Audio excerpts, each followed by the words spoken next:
The classic IndyCar series enters the month of May. And, well, just about 24 hours removed from the IndyCar Grand Prix in the Verizon IndyCar Series, the Classic IndyCar Series has its own turn.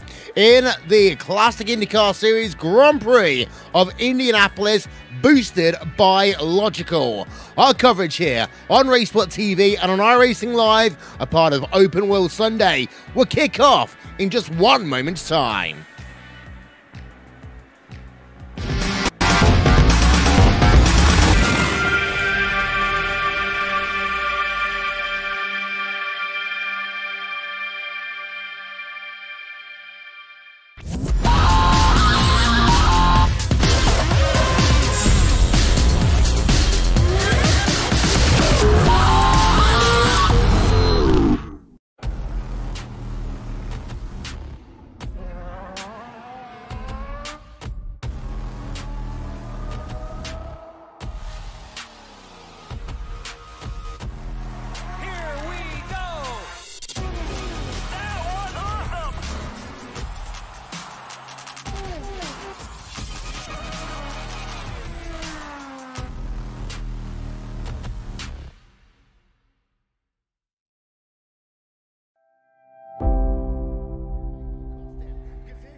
Once again, photo finish here of the Indianapolis Motor Speedway.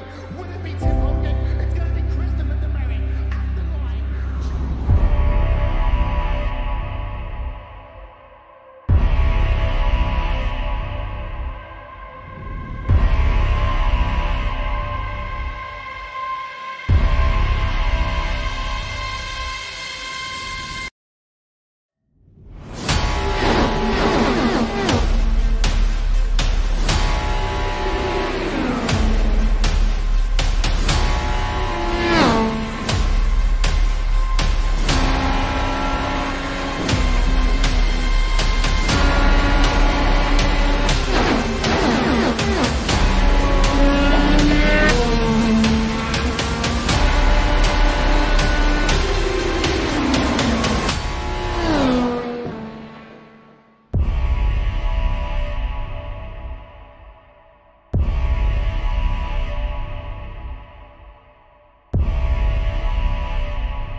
Boosted by Logical, the Classic IndyCar Series welcomes you to the Cathedral of Speed, the Indianapolis Motor Speedway, set on the corner of 16th Street and Georgetown, as we welcome you to what will be an enthralling race, round number 4 of the Classic IndyCar Series here on Racesport TV, streaming live on iRacing Live. Well, we're back home again in Indiana. One person couldn't make the trip.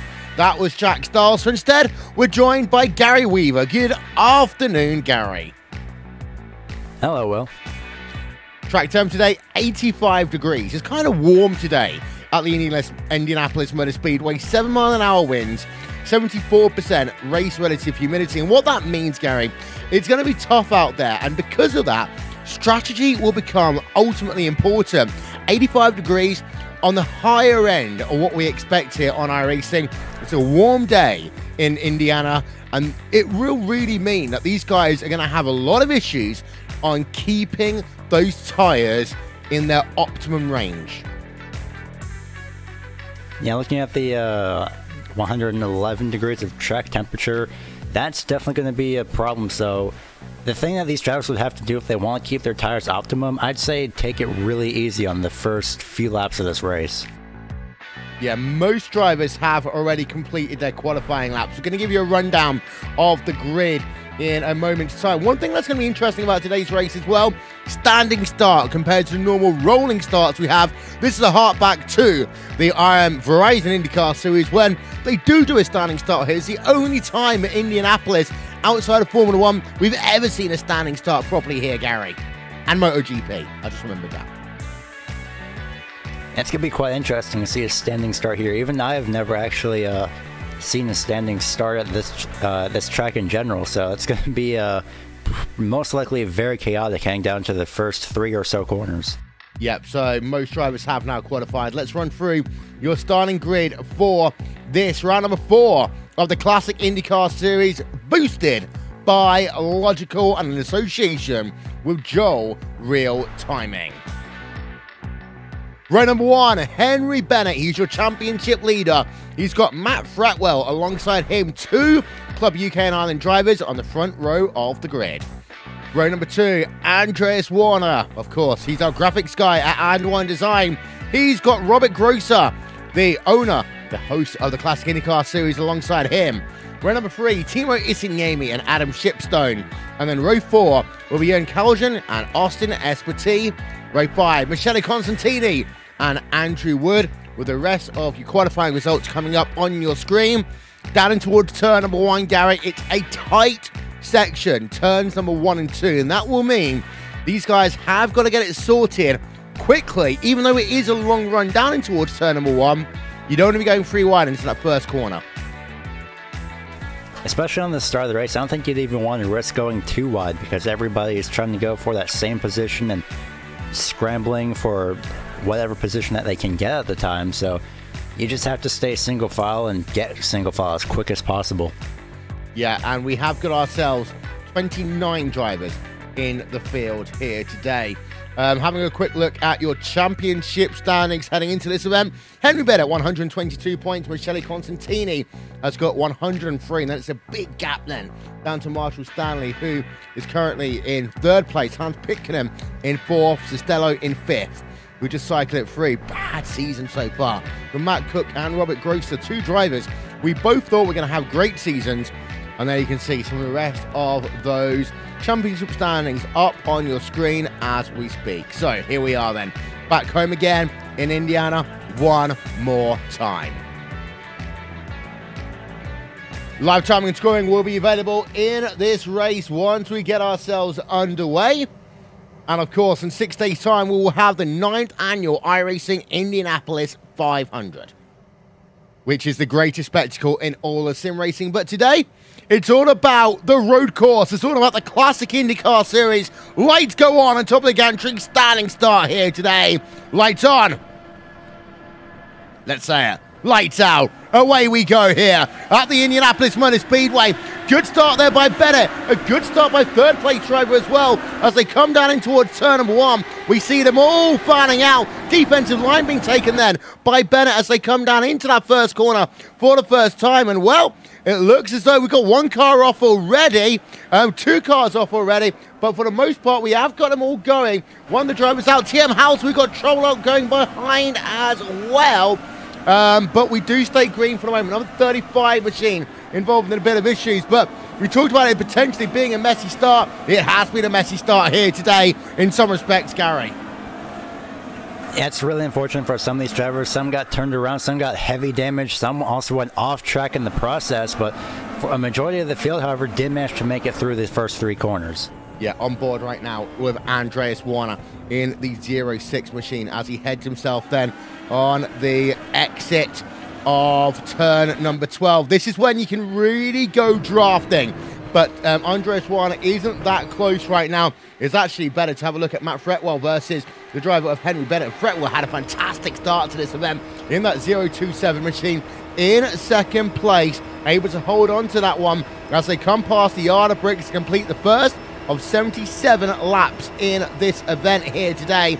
And live timing and scoring will be available in just 1 moment's time in towards turn 1 with Fretwell. Your top 3, well, I haven't fully broken away from the field, but you have got a nice little battle going on. Austin Esparti and Robert Grosser, these are 2 drivers who are going to be fighting here today, Gary, and fighting in 6 days' time at the Brickyard when we go to the Indy 500. Yeah, it's so much anticipation for the 500, but right now they have to get through this race, and well, as if one race wasn't enough, they might as well fight each other in as many races as possible. This is one of them, and it's definitely going to be pretty exciting to see what these 2 drivers can pull off here today. Yeah, we're just having a look then a little bit further back in your field. I want to just talk about people out this event, because we've got a lot of people who's been on pit road early. Andrew Wood, David Cistello out already. Michele Constantini out already. And actually, I want to have a look at the start of this event in a moment from Michele Constantini's perspective, because he's one of those drivers that really got involved in it. But before that, we go on board with Marshall Stanley, number 25 machine, the Dayglow Orange, paying homage, of course, to McLaren, but also to Fernando Alonso, who took part in last year's Indianapolis 500. And Marshall Stanley has got a lot of damage to the front end of that car right now, but he is still trying to put the pressure on as he goes up into P number 10, works himself past Jon Calgen, and into the top 10 then will go Marshall Stanley.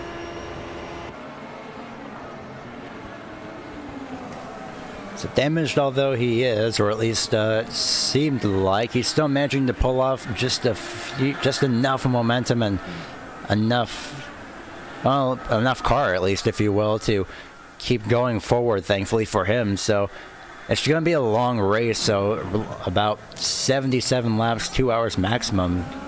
It's definitely going to be interesting to see if Marshall Stanley can continue that little run that he has right now. Yeah, there's a look on board with Michele Constantini then in towards turn number 1. You can see he dove it down in towards turn number 1.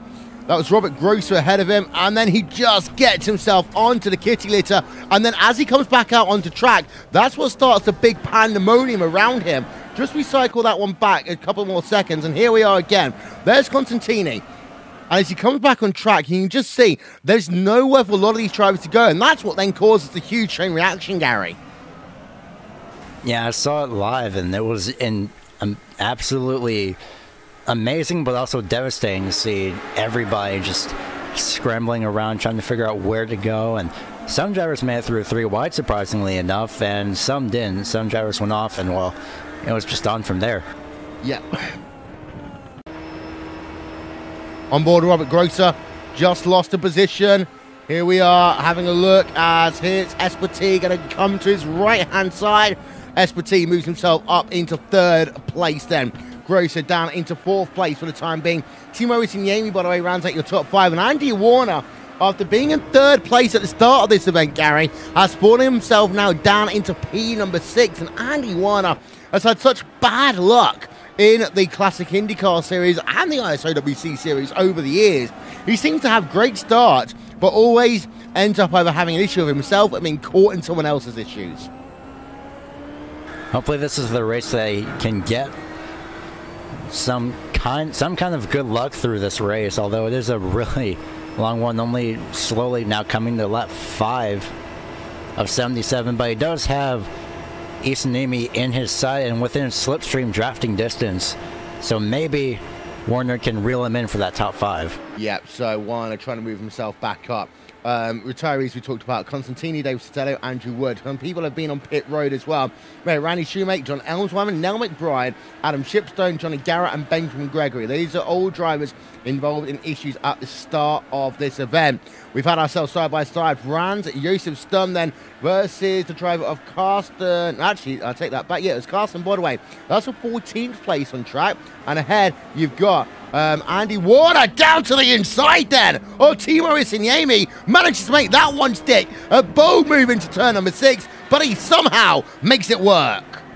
I think they made contact as well, but that was an amazing opportunity. So he got one position down, now already in sights is Esparti right in front of him in that number 7. So if he keeps this up, then he's going to be set for pretty much this entire race. I'll tell you one thing, there wasn't contact, but there could have been. Isinyemi then good heads-up driving. As we have a look at the replay on board of him, there you can see Andy Warner. Yeah, no contact. The two, though, almost came together. Isinyemi just deciding to push a little bit wide. He's kind of lucky at that point in the track there, Gary, that you have got the runoff area. That's actually a part of the racetrack that they now use in the Verizon IndyCar Series version of the Indy Grand Prix layout. But also, it's one that so many hundreds of thousands, like millions of people over the years have walked down to get between the parking lots and the infield and towards turn 3 at the Indianapolis Motor Speedway. It must be absolutely amazing to walk on that portion of the track knowing that, well, for example, races like this where people have used them, sometimes amazing passes are made there, but Warner's closed the gap for the moment, but I'm not seeing. I think he's probably just going to bide his time and weigh it out just a little bit. Yeah, on board right now, Matt Cook, currently in P number 12. Yoni Kaljan just ahead of him as well. Yoni has been having an interesting season. Matt Cook, some would argue a disappointing season by the number 46 Banshee Autosport Aero X Racing driver. Cookie can't do anything as they now come down into this Mickey Mouse section of the racetrack. This has actually been reconfigured now 3 times over the time of Indianapolis actually having a road course. For many years, the George family said, no, we're never going to have a road course race here. Then, of course, in 1994, they added in NASCAR for the first time, Gary. And even though a lot of people don't necessarily like the NASCAR race, it did really set the trend of Indy moving away from being just a home for the Indy 500 to being a more multi-purpose racetrack, as Cook is now up into P number 11. Yeah, it's amazing that Indianapolis Motor Speedway decided to do that.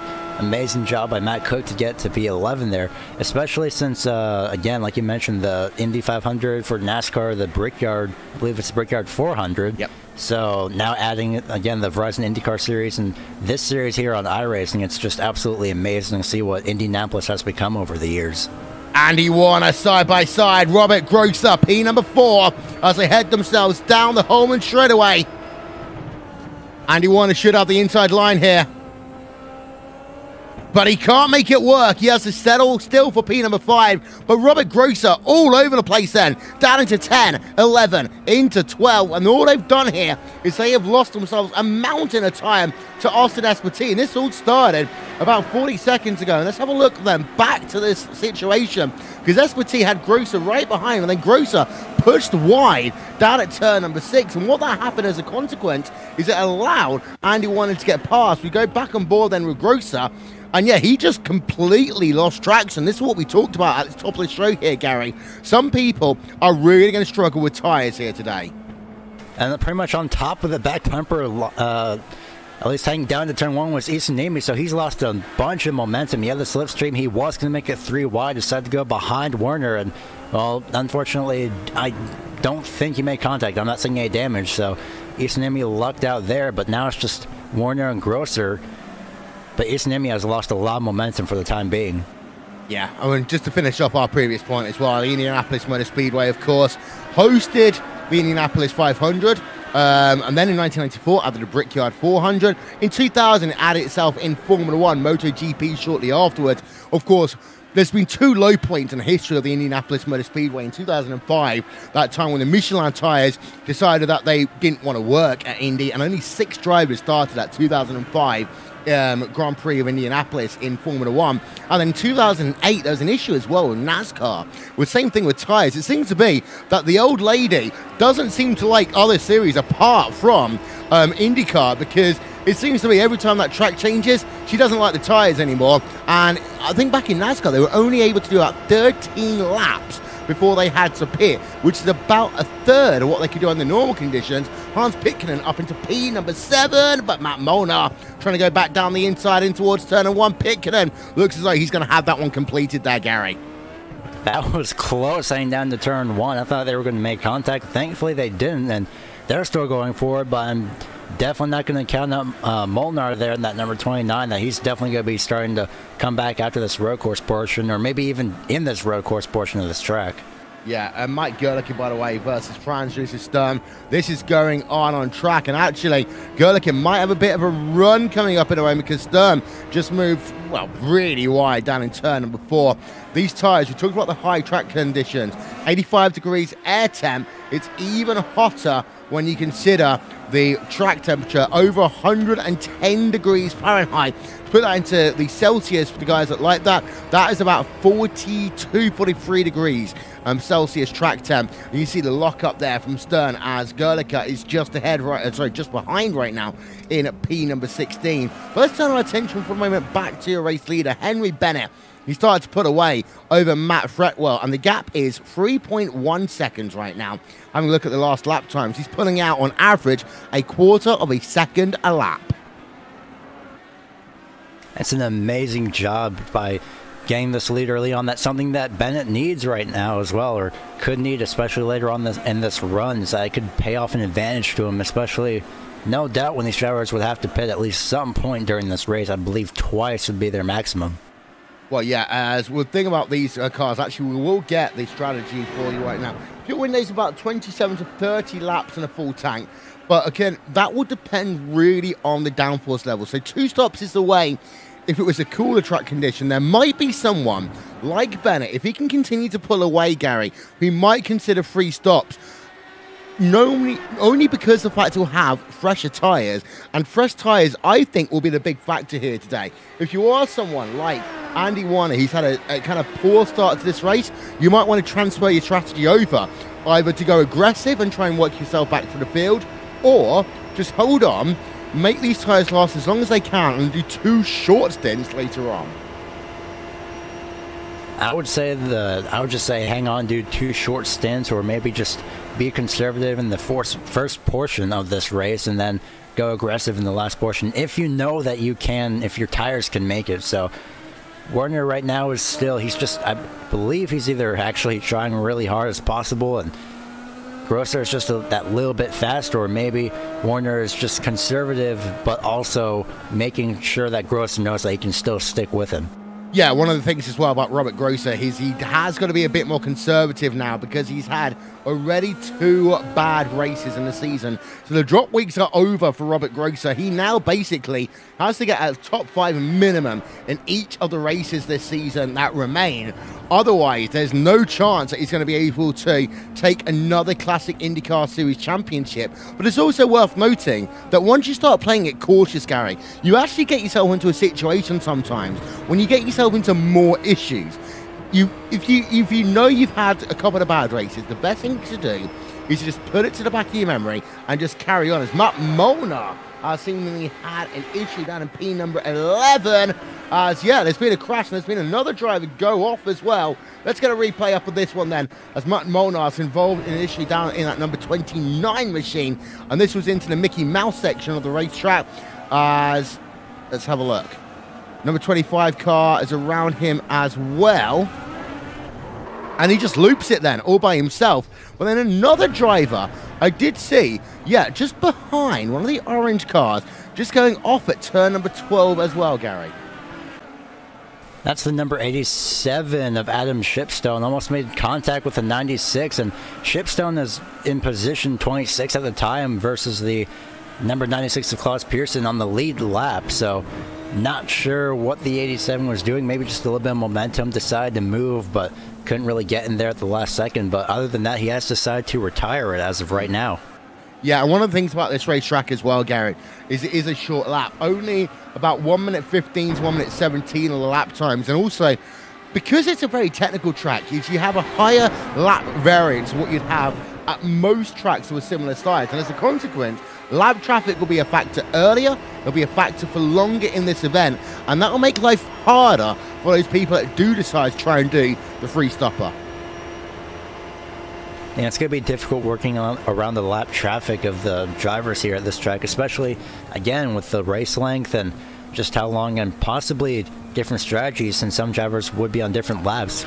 Essentially, the lap traffic, it's going to be throwing a little bit of a curveball, and you just have to be careful on when you decide to pass that lap traffic, and hopefully somehow communicate with them to find the best passing opportunity. Yeah, don't forget Racebot TV /timing for up-to-date live timing and scoring all day long. Don't forget, just after this race, we'll have ourselves also the final round of this season's Skip Barber 2K World Cup, presented by DES Simulation. Brian Lockwood has a chance of winning the championship, but he has to hope for a mistake by Philippe Leber. Catch that one as a part of Open World Sunday here on Racebot TV, on iRacing Live, and both races streamed in its entirety on Facebook Live as well. So Warner, we're just having a look then between himself and Robert Grosser. Gap still remains at 4/10 of a second. Now there's a difference between this car and some of the newer models as well, Gary, of the IndyCar, in that these guys do not have the push-to-pass available to them compared to the DW12 and the R18. They have got a fuel mixture knob. Apart from that, they've got the anti-roll bars, they've got the weight jacker. Weight jacker doesn't really work on a road course, but they just got to do it with their right pedal and their left pedal. Yeah, it seems pretty simple. Don't forget the steering wheel as well. Well, yeah. That's also important. As well, there's some portion of the lap traffic that these two work by. See, that's something that you have to hope for, that the lap traffic and you can smoothly get by each other, or whichever happens. So that's definitely a way to make sure that you stay out of trouble as best as possible. So the gap, like you mentioned, is still roughly 0.4 of a second, roughly the same, but I wouldn't be surprised if Warner is starting to just conserve a little bit more. And that's the thing about this race as well, is that strategy is such a big part of it, because overtaking can be so difficult. Yes, you've got that huge passing zone in towards turn number 1, but the rest of the track, it's pretty difficult. Matt Molnar on board of him right now. He's stuck behind Jos van der Ven, and this is in the battle for P number 11 on track. TM Hauser is there in the mix as well. As you can see, the three drivers separated by almost nothing as they exit 12 and head themselves onto the banking once again. The difference between this track, of course, and the one using the Verizon IndyCar series is that in the IndyCar series race, they use a kind of modified version of the MotoGP layout that was used, Gary, in that they don't run from 12 through 13 straight past the start finish line. They kind of got this Mickey Mouse chicane in the middle as TM Hauser moves himself up into P number 12 ahead of Matt Molnar. That was a great attempt at a crossover from 29. There he goes to the left side. Gets a little bit loose coming through turn number 2, and well, there goes that run that he had, still all over the back bumper now, trying to get by as Molnar. Yeah, so Matt Molnar then, he's already 32 seconds behind your race leader. Let's see if we can get ourselves another look. That fantastic pass there by TM Hauser. Go on board of him. And you can see how far back he came from as well. I mean, he was about 6 car lengths back, moves himself to the inside, easy pass. Doesn't even have to lunge it into the corner. Matt Molnar, a late braking then. And actually, TM Hauser did still overshoot the corner, and that allowed Molnar to try and get alongside into 2 and 3. But just that little bit of looseness through turn at number 3 meant that he couldn't actually capitalize on Hauser getting himself a bit tight into turn 4. Yeah, it was an amazing opportunity at a crossover by the number 29, so he had it, well, now not anymore, and all 3 of those drivers that were pretty much together just a lap ago are all spread out by pretty much an equal distance. It appears to be about 10, 15, 20 or so car lengths. Yeah, let's go back to the Warner versus Grosser battle as the top 8 along the bottom of your screen. Grosser has a bad run this time by actually onto the Holman straightaway through turn number 6, but Warner wasn't able to capitalize. I think Warner has actually overdriven his tires on this first run. As a consequence, he cannot capitalize when Grosser attempts, well, when Grosser makes an issue. Bennett leads by 5 seconds now over Matt Fretwell. Austin Esparti in 3rd, Robert Grosser in 4th, Andy Warner 5th, then Timo Isiniemi, Hans Pitkinen, Marshall Stanley round at your top 8, with Matt Cook in 9 and Jos van der Ven in the 10th position. 96 machine is out of the event. What's happened there, Gary? Well, it looks like Klaus Pearson unfortunately came up on a lap car of Jonathan Diggs, who got a little bit wide into the grass, and then Pearson had nowhere to go and completely destroy the front end of his car, decided to take a tow. So at the moment, Klaus Pearson is still sitting in pit road, probably getting that repaired. I would not be surprised, but he went from 10th now to what I'm showing on the timing is now 24th position, so 14 positions lost by him, and most likely about 3 more to be lost in just a few moments. Yeah, here's a replay then on board with Klaus Peterson. Let's see what happened with him. As well, that's the thing. We talked about lap traffic already. As here we are there. Number 45 machine goes for a ride as well. And we talk about lap traffic and the fact it's so often here at this track as well. I mean, there's nothing really like Klaus could have done in that situation. He was already braking, already taking it easy, already anticipating the situation. But the thing about this track is you don't have the kind of tarmac runoff areas that you'd have at a track like Spa or Paul Ricard, for example, Gary. This is a track where it is still grass and gravel. Yeah, it's quite unfortunate. I'm pretty sure that Klaus would most definitely would have wanted one of those runoff areas at that portion of the track, but unfortunately he just had nowhere to go, and unfortunately just slammed right into the side of that number 45. Back on board of Andy Warner. Let's give a lap actually on board of Andy Warner. Give you a little bit of early RaceWhat TV fan immersion here, live from the Brickyard.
interesting note there. Andy Warner was hitting the rev limiter in towards turn number 1, Gary, and that's one of the issues. It's about how you set up your car for Indies. We had a car turn around there as well. That was a number 24 machine of Tyler Vickery. Replay on board for that one. But that's the thing about Indy. It's like you set your car to run up in clean air or set it to run in traffic, especially because of that long straightaway as Vickery. He literally just lost it under braking. Yeah, I'm not sure what happened. I was looking from the onboard of Warner, and I just saw a car go around, so I'm not exactly sure what happened, but losing it under braking, it could be a sign for tires, most likely. As, let's not forget as well, we are about 8 laps away from that fuel window, that tyre window and fuel window being open. A lot of these drivers right now are going to try and conserve their tyres as much as they can here, Gary, but Robert Grosser, just ahead of Andy Warner, for example, you can see those tyres are already shot. Yeah, I wouldn't be surprised if Grosser was trying to push the car just to stay in front of Warner as much as possible. Well, it is working, but to what extent? Because that would be completely destroying the tires already, and that gives Warner the advantage if he does conserve just enough tires to get by for that 4th place. Also worth noting, Austin Espartee versus Matt Fretwell, side by side, turn number 1. Fretwell has it. Espartee did get himself past there for a moment's time, and he is passed again. Let's have a look at this one again. On board with Austin Espartee, a fantastic run through the banking then for Espartee versus Fretwell, and they changed positions 3 times in the space of 30 seconds, Gary. Yeah, and Fretwell was looking to the right side, just coming into the back straightaway. Couldn't get it in time, but I wouldn't be surprised if Fretwell decided to get some type of an advantage and make a run over on the front straightaway, especially since they're just now heading back onto the oval. Yeah, as here was Espartee, he got himself past, then Fretwell tried to go around the outside in towards 1. Couldn't do it, but they are back onto the banking as we speak right now. Let's have a look. Espartee is able to hold on this time by Fretwell is going to have to come from a long way back if he's going to try and make that pass, and he cannot do so. Get social with us, /RaceWhatTV on Facebook, @RaceWhatTV on Twitter. Like the video, share, subscribe, all that YouTube and malarkey. We want to get ourselves up to 10,000 subscribers, so tell your friends, because once we do so, we get ourselves the opportunity to have some fantastic opportunities working with YouTube down in London, and get ourselves the opportunity to present more original content for you, the iRacing community. We've also got a Patreon page, hopefully coming soon, so you can further support the work that we do here on RaceWhat TV, and also the great series that make up our schedule of lineups. So, Andy Warner and Robert Grosser, that one's still going on. Espartee, though, is up into 2nd place. I want to show you the movers in this event so far today here as well. Gary, one thing that's worth noting, Espartee is on the charge. He is up 6 places here today. He is, well, one of your biggest movers, but then you got Hans Pitkanen. Actually, I'm going to stop here for a second. That's slap traffic, so that's fine. Hans Pitkanen up 7 places. Marshall Stanley and Matt Cook are both up 23 and 21 places respectively, but a lot of that was down to the melee we had down at turn number 1. I wouldn't be surprised if, but that's also something that has played out directly in their favor, as they've came from pretty much about the top 30, maybe 25th on back, all the way up to the top 10, 8th and 9th respectively. As I believe something has happened with the 134. I saw him drop down. And no, he's still going, so I'm not sure if he just had an off track or something. Yeah, he had an off track. Yeah, actually having a look at the start from on board of Matt Cook. Almost going forward in towards turn number 1. Cook actually had a sluggish start, but that does help him in some ways, as you're going to see as this unfolds ahead of you. That is years worth of over racing experience coming into play then for Matt Cook, and of course running in the ISAWC IndyCar Series. Now in the Classic IndyCar Series, of course, also in the Indy Elite and 16th Street Racing Series over the years as well. It's always knowing exactly where to plant your car. Let's have another look on board with Hans Pitkanen, who also had himself a fantastic start to this event. And let's see it from Hans Pitkanen's perspective. On board.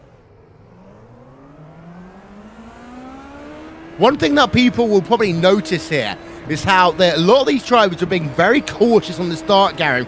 These IndyCars and the IR05s are not used to standing starts. They're used to rolling starts on both road courses and on ovals. As a consequence of that, most people are electing to start in second gear rather than first and have the whole death wiggle that we saw, of course, in races in the Classic IndyCar Series, of course, last time out. Crazy restarts that we had in that one.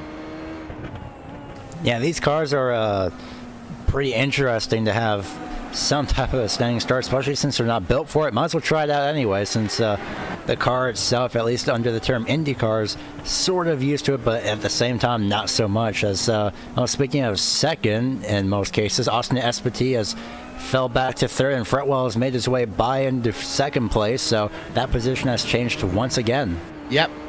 As we're on board with Austin Espetti, what are you trying to return the favour this time by? As we head ourselves down towards the yard of bricks, I think it's going to happen. Here comes Espetti then, up into second place. Easy job done then by the number 7 machine, who, by the way, is in my prediction for one of the 5 drivers who could win this year's iRacing Indianapolis 500, which will be on RaceWhat TV. Aggressive then for Austin Espetti, and of course you've got to be aggressive when you get to Indy, because this is where dreams are made of, Gary. But that is exactly the type of move that Espetti needed to get himself some more clean air, although they are now 8 seconds, almost 9 seconds behind Henry Bennett. Well, you did mention aggressive, and well, that's what Fretwell was trying to do. He dove it in for a moment, then he decided to back himself out of turn number 1. He almost had that. He could have had he had the right side, but he just didn't have the momentum. But right behind them, I'm seeing 2 familiar names, so this may become a 2 separate 2-car battle to a 4-car battle for so much as 1 position. Yeah, and I think the battle that's been going on between Espetti and Fretwell has allowed Grosser and Warner to get back into this one. Now, this is going to be interesting because that pit window opens in about 3 laps time. So if you're Warner, if you're Grosser, do you come in early and try the undercut here, Gary?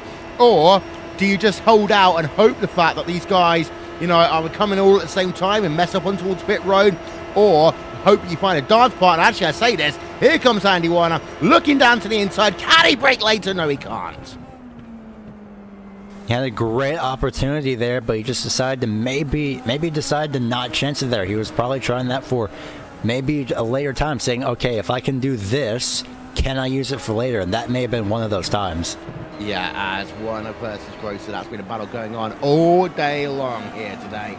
As behind, well, Cook versus Marshall Stanley. We talked about Matt Cook a little bit. He's been a big mover in this field here today. But Matt Cook, well, 9th place isn't the sort of thing you expect from a driver as established as Matt Cook. He's known as one of the most accomplished IndyCar racers of his generation, especially in the DW12. But he took a long period away from sim racing to come back, and this is a very new challenge for Cook, running in the Classic IndyCar Series, Gary. And, well, he's had some good results, but not as much on the road courses. And, well, even though the DW12 is similar to the IR18 in terms of the way it drives, the IR05 was a very different beast. And let's not forget, this car was designed when they were still going round on ovals, and they adapted the car, which is then the IR03, to the IR5 just to enable it to race on a road course in the first place. The first of those road courses being Watkins Glen, as actually Marshall Stanley's coming on towards pit road.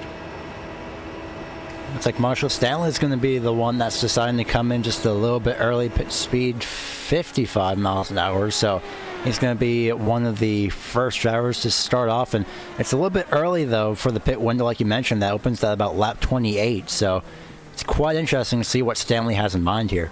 Fuel safe. He's going to have to fuel save at this point. Probably about a lap's worth of fuel at some point, which is fine if you end up behind another driver. Out of pit road he comes in that number 25 machine. Pit stop time for him, well, that's your first indication. 9.1 seconds then is what the pit stop time is for Marshall Stanley. That'll be a benchmark for future drivers as he exits himself out of pit road. Pit road here can get very complicated, by the way, because of the fact that you always merge onto the inside line of turn number 1. You got to be careful not to clobber a driver who takes the racing line. Stanley comes out. Thankfully, he's got a driver just ahead of him, and that is Franz Josef Sturm right now. but Matt Fretwell, and let's have a look at him and Austin Espartee again. Fretwell has actually dropped back now, almost a second behind Espartee, and Espartee has actually closed the gap down a tiny bit, and I say a tiny bit, to Henry Bennett.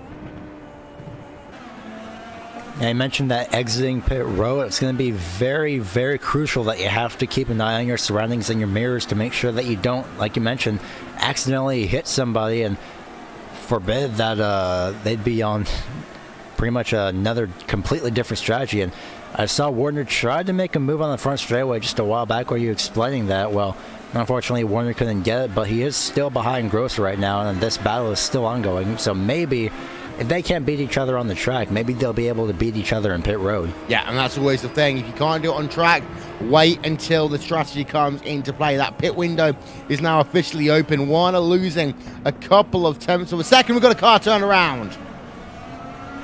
And that is Randy Shoemake. No, it's not Randy Shoemake, actually. I take that one back. That is Klaus Pedersen in the number 96 machine, who has already been involved in a couple of wars here today. Let's get ourselves another look. I think he's out of the event right now, Gary. Yeah, it's really unfortunate, and it looks like he made contact with somebody, heavy contact even. Yep. Now it's with Matt Molnar. Oh my gosh.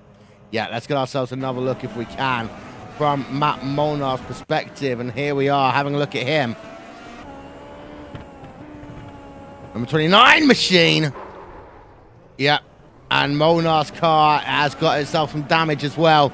Well, I mean, the good thing for Molnar is that we are in that window now when you can come in towards pit road and you can try and get some repairs done to that car, but he might be on there for a little while. We'll keep an eye on that one over the course of this event. Lap number 28 of 77 right now. Warner really close right now behind Robert Gross as they head themselves onto the Holman straightaway once again. He just loses a little bit then on the exit of 7. That means he can't get close enough to make the move in towards turn number 8. And downforce levels are an important part here today. And I've got a feeling that Gross is running a slightly lower downforce setup compared to Andy Warner, because Warner, even when he does get close, there's absolutely nothing he can do. As behind, by the way, we've had TM Hauser being passed by Jos van der Ven, and that's for P number 9.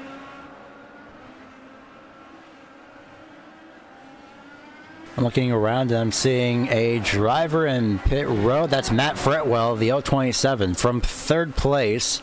He has decided to come in. It's pretty much right at the perfect time because the pit window is now open. So Fretwell is already deciding to go in. Yep, so Fretwell then making his first service of the day in the 027 machine. Bring that car on towards pit road. I know a lot of people who know the Classic IndyCar Series well always wonder, well, how much time's left in this event? Oh, it's Fretwell overshoot. We've only done 36 minutes of this event, so we are easily going to make it to time here, sorry, to the lap count here today. As Fretwell overshoots, and that costs him about 1.5 seconds plus there, Gary. 46.3 second pit stop for him. I want to compare that to the only other driver that's really coming to do a proper scheduled pit stop, and that was the driver of, in fact, a couple of them have now. Let's compare to Marshall Stanley, and he was 4 seconds slower than Stanley because he overshot his pit stall. Yeah, if you don't think overshooting your pit stall would be major, well, there's your evidence right there, as it's very major. It costs you 4 seconds in pit road, and it costs you even longer on the track itself. As Henry Bennett continues to lead. However, Austin Espartee has been closing over the last couple of laps.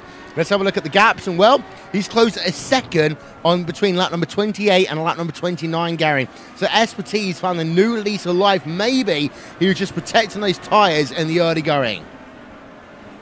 Yeah, I wouldn't be surprised, as now Robert Grosser has decided to be one of the 2 drivers to head into pit road. So now this gives Warner a little bit of a chance as well.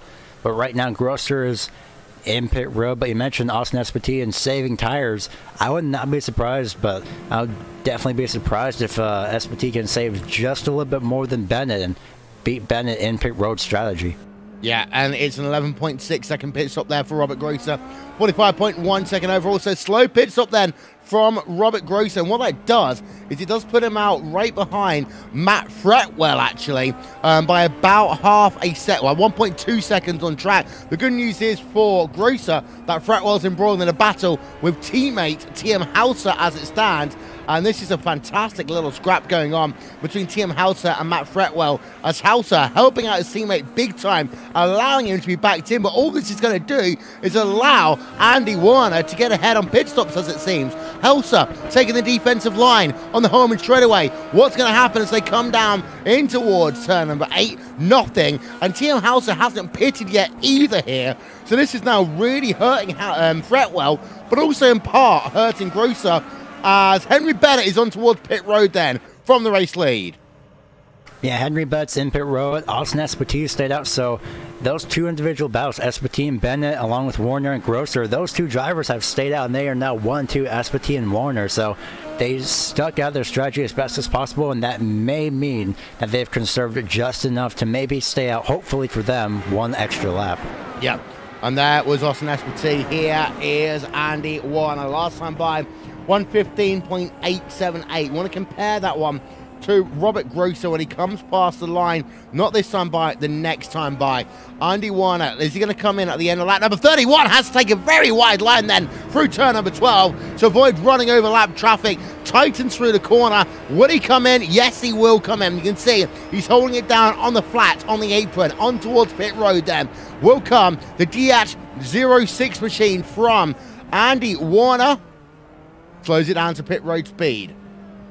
Robert Grosser, right now, we haven't got a comparable lap time by him yet, and we're not actually going to get one before this situation's all sorted out. But Grosser is ahead of Fretwell. Fretwell and Grosser almost going side by side once again. We talked about how Vortex drivers are helping each other out there between TM Hauser and Robert Grosser. But the thing is, yes, even though Grosser's now ahead of Fretwell, I think they're both going to lose out here to Andreas Warner. Warner is on the guns, and TM Hauser comes in. That releases Robert Grosser for the moment, but where is Andy Warner? Will he get out in time? It's an 11.1 second pit stop for the driver of Andreas Warner. It's going to be very, very close between himself and Robert Grosser, and Grosser will be side by side with Andy Warner, and Andy Warner is going to lose out to both of them, or will he? Because that is the driver of Fretwell right behind him. They both going to get ahead of Fretwell then, both Grosser and Warner, but Warner looks as though he's going to remain behind, and in fact, no, Warner's actually going to lose the position now to Fretwell because he was on the wrong part of the racetrack into 6. Amazing action already, and this is just from pit stops, no less, but Warner does have another chance to strike here, coming down the straightaway to the driver's left side into the corner. Side by side now. No, couldn't get it done, actually. Decided to wait it out, could be, for Warner. Yeah, and here's a replay then coming up for you. And this was side-by-side through turn number 1, side-by-side through turn number 2, side-by-side into 3, into 4. And this is why we love the Classic IndyCar Series, because these guys race hard, Gary. But it's not often that we see these guys involved in big incidents. And, well, TM Hauser did bunch the pack back up, but not to the extent that we thought that he might have done, as Isinyemi will come out of pit road after doing a pit stop time of 12 seconds, and so a long stop by him. That's going to drop him down into P number 6. Shows how much that pit stops can cost you. Again, I'm seeing a majority of the field within about 10 to 11 second pit stops. Some got lucky enough to have a 6.9 second pit stop. That was Matt Molnar. Yeah, as we're on board again with Andy Warner in that number 06 machine. So let's just have a look then through the field as well. This is the best battle we've actually got going on right now. And Matt Fretwell in the middle of it. He has lost that position now to Robert Grosser, and that was all due to the fact that he overshot his pit stall. And that's what we mean. You know, every part of a race is important, Gary. Everything you do on track, yeah, it's important. Pit entry, pit exit's important, but also at a track like Indy, you go from asphalt to concrete when you come onto your pit stall, and that transition is far more difficult than many people give credit. Yeah, it could be why Fretwell overshot his pit stall. He wasn't expecting that transition. He thought it would be easier, but unfortunately did not get slow down in time, and that's what cost him, and that's why he's between Grosser and Warner right now, sitting here in 4th place. However, in general, 4th place, not too bad, but I'm pretty sure that he loved to be up in the podium, and, well, that's with Grosser in front of him, as everyone is now closed up just a little bit throughout this part of the track right now. Yeah, and let's have a look at your standings then. After the first round of pit stops are scored complete here, as it is Henry Bennett leading right now over Austin Esparti as Fretwell tries to run around the outside of turn number 6 over Robert Grosser. Grosser is now in the 3rd position. Matt Fretwell in 4th, Andy Warner in 5th. Then it's Timo Isiniemi in 6th place. Isiniemi, by the way, want to keep a little eye out on the lap times because we think that he might be able to catch up and make this a 4-car train. Hans Pitkin in 7th place, Matt Cook in 8th. 9th place is Marshall Stanley, and 10th place is Andrew Adair Saunders. We're getting close to halfway then here in the Classic IndyCar Series on Racewatch TV and on iRacing Live. On Facebook Live, don't worry, we're going to turn the mics off, but you will still be able to hear us. And on YouTube Gaming even, we're going to take you Racewatch TV side by side. We'll be back in just one moment's time after we see the run in towards turn number 1. Because here comes Ed Fretwell to the outside, in towards turn number 1. He can't make it, but Grosser locks up. And Grosser then's going to put himself into a top position. And Fretwell down to the inside. And Fretwell will get himself then up into 3rd place. Almost free wide. Oh. And Grosser and Werner make contact in towards turn number 3. Well, I'm glad we didn't go to commercial there, Gary. Because now we've got a real battle going on. And Andy Werner, well, he's got himself a damaged front wing. And Timo Isiniemi is right behind him. Replay is needed. Well, he did mention lap time comparisons. They were at virtually identical lap times. The last time around, it was Isiniemi just about a 10th or so faster. But, well, with that, that's going to completely destroy the momentum that Warner had. That were almost 3 wide at one point, and Warner overshot thinking that he could make it stick. Yeah.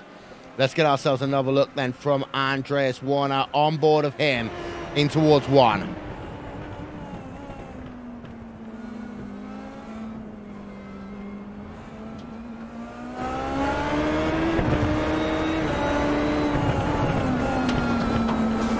And there we are. That was one. You're right. He just kind of pushed through the corner there. And they were almost 3 wide in towards turn number 4. But Warner just pushed through. Let's see if we can get ourselves one more look from on board of Robert Grosser.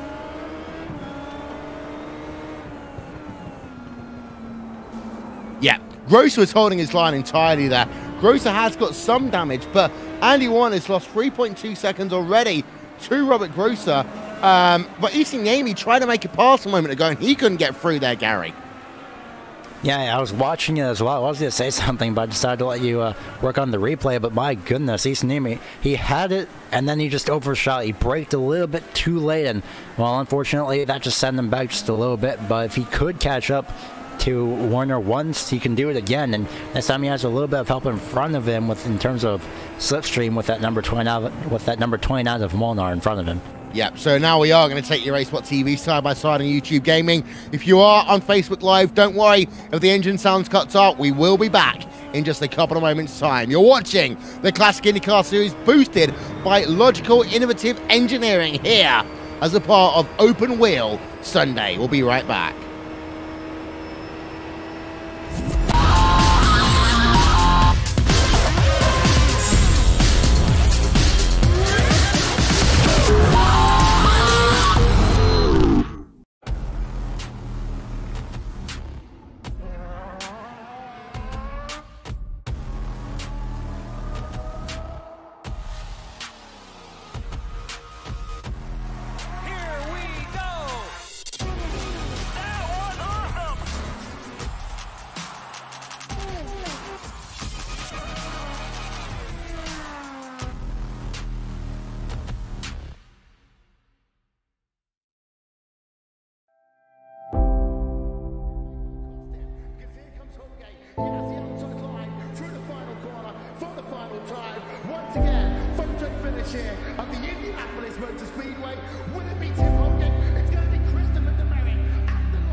We are just 6 days away from the greatest spectacle in all of sim racing. It is the 9th annual iRacing Indianapolis 500.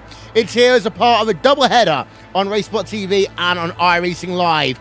It will be the Classic IndyCar Series, even the VRS GT World Championship and the Indianapolis 500. And well, Gary, we talk about it being the greatest spectacle in all of sim racing. It is the longest tenured event in iRacing history. It is the fastest event on iRacing. It's also one of the hardest events to qualify for. 4-lap average, and there's been times when people have missed out on making the broadcast race by 2/1000ths of a second. Well, it could have been worse. It could have been 1/1000th of a second, but sometimes you just have to try your best and hope that you get the best lap time possible. But if you don't, well, just race that race that you make it into and hope that you can try again next year and just work as best as possible, get a lot of practice in. It's definitely going to be worth it once you make it in. Matt Cook is one of those drivers hoping to get himself an Indy 500 victory for Banshee Aero X Racing, as he's right now behind Hans Pitkanen. We're going to have ourselves coverage of the final 2 qualifying sessions, along with ourselves chat with drivers and also explain the emotions of the drivers hoping to get in and the drivers on the bubble. That'll be on Friday, immediately after our coverage of Friday Night Primetime, the Verizon IndyCar Series at Lime Park. Our coverage of the race will be at 3:30 p.m. GMT on Facebook Live, going live on YouTube at 5 p.m. GMT for the greatest spectacle in all of sim racing from the Cathedral of Speed, known as the Indianapolis Motor Speedway. It's also my 5th time commentating, so my 5th year commentating the iRacing Indy 500. I've done 8 of these now, Gary. And I always say it's a privilege to call that motor race.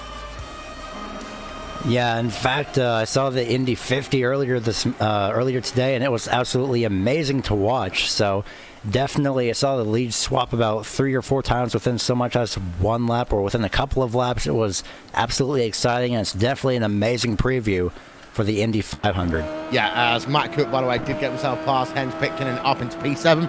Want to know a random fact, Gary? Sure. An iRacing Indy 500 broadcast race has never finished under yellow. Oh my. So yeah, and we've had so many famous final lap shootouts. We had it Nigel Marneve, we've had it with so many drivers, and of course Tim Doyle, as well as Young O, 2 years in a row.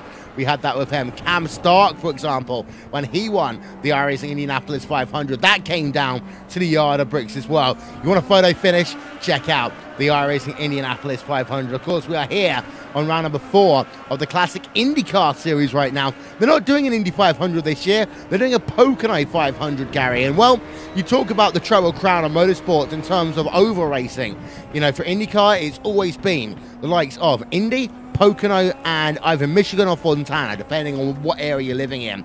Pocono, though, is one of the hardest of them, as we just saw a car getting very loose on the exit of turn number 6, just keeping it on the racetrack, and that actually was not Andreas Warner. It was the number, I think, 53 machine, or 63 machine. I think that might have been James Payne, getting all forms of weird, and yeah, it was James Payne, getting all forms of loose on the exit of turn number 6.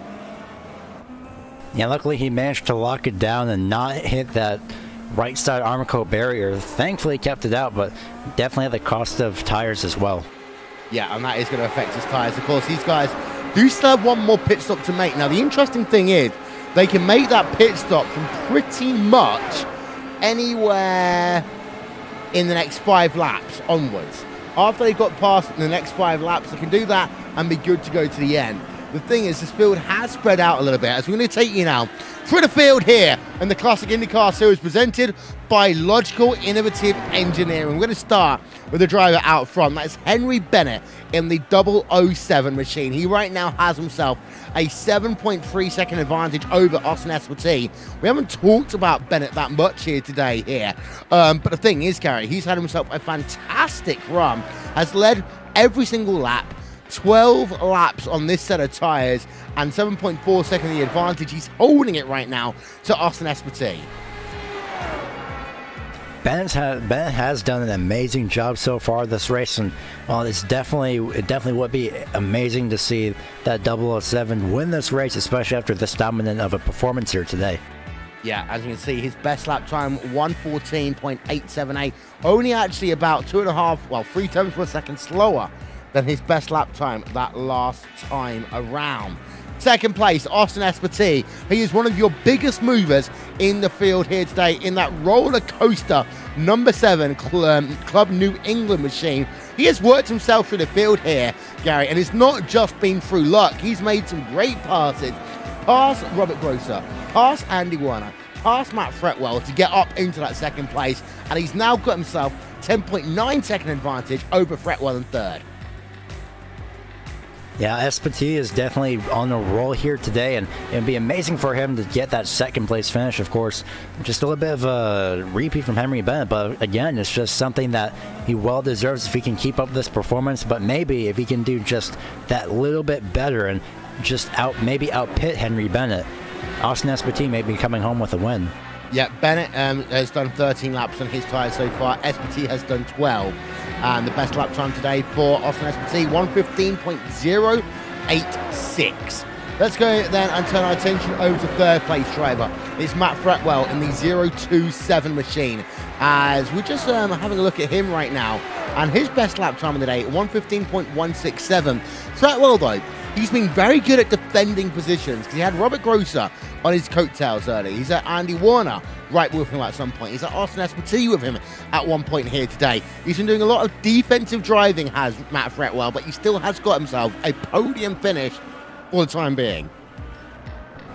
Yeah, even though he started in second position, it's only one position less than when he started, but at least he still finished in the podium, so at least he's still, at this point, projected maybe to finish in the podium position. So if Fretwell can again keep up this performance, and he can either get by Espartee or maybe outpit both Bennett and Espartee and shock everybody and come home with that win. Yeah, it's worth noting, by the way, he has got longer on his tyres than anyone else inside the top 8. He's done 16 laps on this set of tyres. Over to Robert Grosser. Of course, he was involved in that incident with Andy Warner about, 7-8 laps ago now.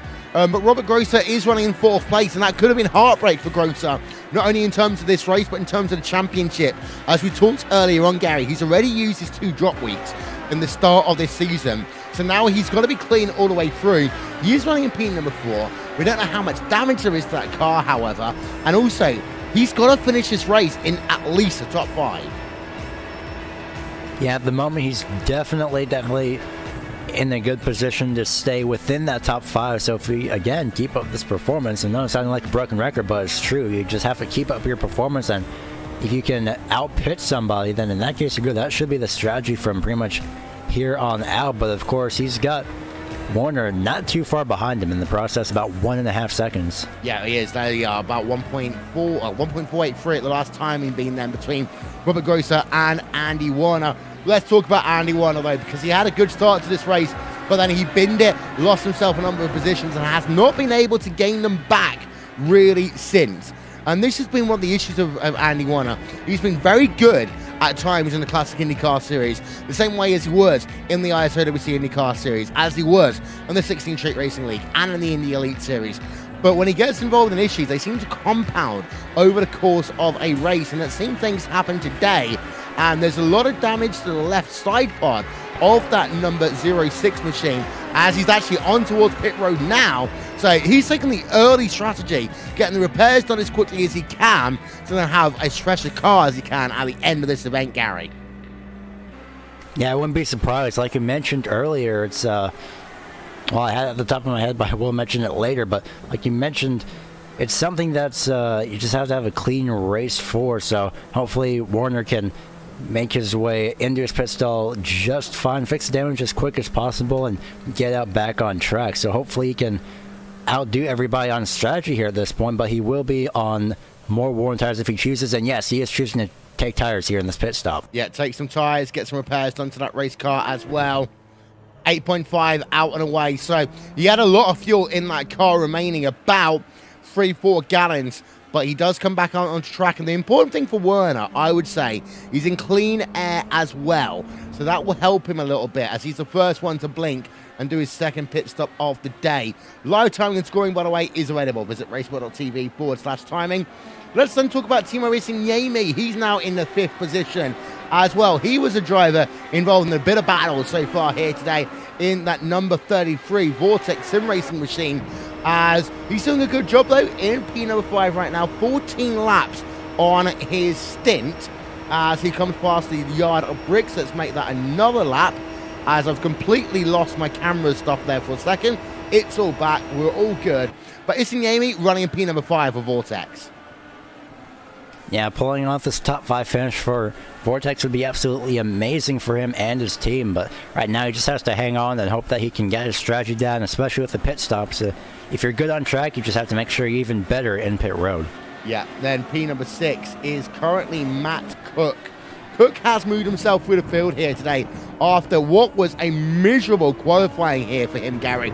And that's not what we expect from Matt Cook. We talk about his accomplishments as a part of Banshee Aero X Racing, the number 46 machine. One of the most well-known people in that IndyCar community for a number of years. Took a 2-year absence from IndyCar and from iRacing, came back, and he chose the classic IndyCar series to run in. And he's 38 seconds behind your race leader now. But let's not forget, Cook was always a better driver on the ovals than he was the road courses. To be in P number 6, that is some accomplishment by him, as he actually then just had to avoid that lap traffic. That's in number 53 machine, again, going off. That's actually the 63, but... Sorry, take that back. Yeah, yep. James Payne.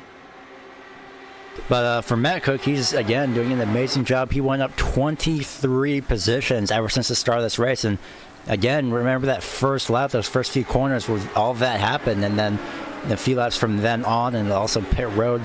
That's how Matt Cook got to where he is now, as he's going to make a move to the right side of Randy Shoemaker. He's, looks like number 3 is just going to land by. But right behind him, Matt Cook may want to worry just a little bit. Yeah, because Hans Pitkänen is currently within a second of Matt Cook in that number 8 finish car. Then let's actually have a look at Pitkänen. He's currently 40 seconds behind the race leader in that number 8 machine. And while Pitkänen, again, is a driver who's worked himself up a number of positions here today, and he is not afraid to get into a fight. You can see a little bit of double steering then, but a lot of Finnish drivers, you've seen them do that. Micro adjustments through the corners, especially under power. Having had a couple of Finnish teammates in the past, they do like to adjust even the steering wheel on that car.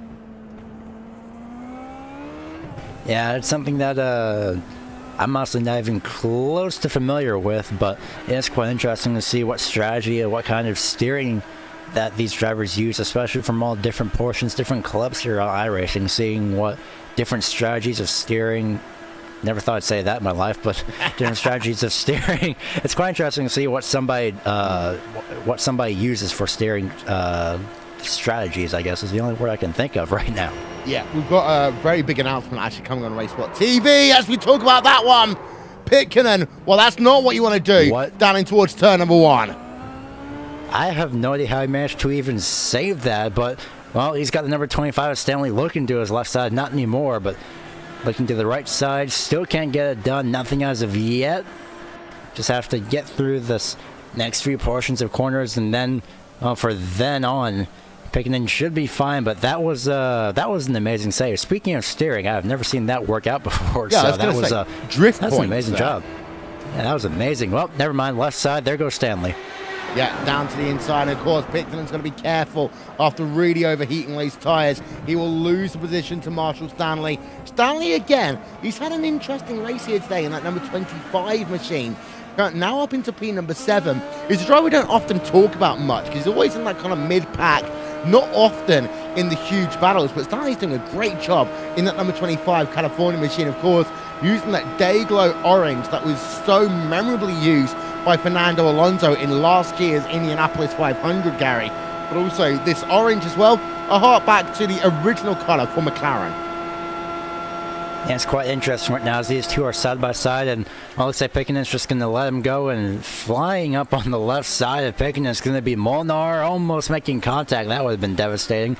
Pickens got 2 lap cars behind him, but it's amazing, an amazing tribute from Stanley to put that day glow orange on his car. So he is now the second and, well, one of the 2 drivers that have went up 23 positions. The other one was Matt Cook, who's also up 23 positions. So it's quite interesting that we have 2 drivers up 23 positions that are pretty much tied for the most positions gained in this race. Yep, Yo Carlson on pit road in the number 77 machine then. 11.5 second pit stop, out and away he goes. Just to let you know, by the way, ladies and gentlemen, Joe Real Timing will present a free JRT key to the driver with the least incident in this event, with the exception of Vortex Sim Racing drivers, because, of course, they have a partnership with Joe Real Timing already. So on the ovals, we get to pick driver of the day. On the road courses, it's simple, Gary. Whoever gets the least incidents gets themselves a nice little bonus prize. Yeah, it seems easy enough. That's actually what I'm using right now, as well as Stanley now has to pit road. And yet I was looking, that's something that JRT is amazing for, is I can look at something else, but I can see on timing that Stanley's went to pit road, so it's very, very useful software. Yeah, it is. So Marshall Stanley is going to come in, do himself his second service of the day. And he'll be out and away in 10.7 seconds then. A fast pit stop then for Stanley compared to Carlton a moment ago. This will keep Stanley ahead in terms of that one and that battle that's going on for the time being. Other drivers that's worth talking about. Let's have a look at Andrew Adair Saunders in number 4 machine. Quiet race so far today for Andrew Adair Saunders. Last pit stop time 10.6 seconds. 23 laps into his stint. Let's head that self over to 24 now, Gary. But Andrew Adair Saunders, a quiet race doesn't always necessarily mean a bad race. Yeah, it's not too bad if you just have a semi-decent race to finish mid-pack. He is 9 positions up, so technically it's more of the top half of this field. As we've had 33 drivers take the grid. I'm seeing 22 that are on track right now.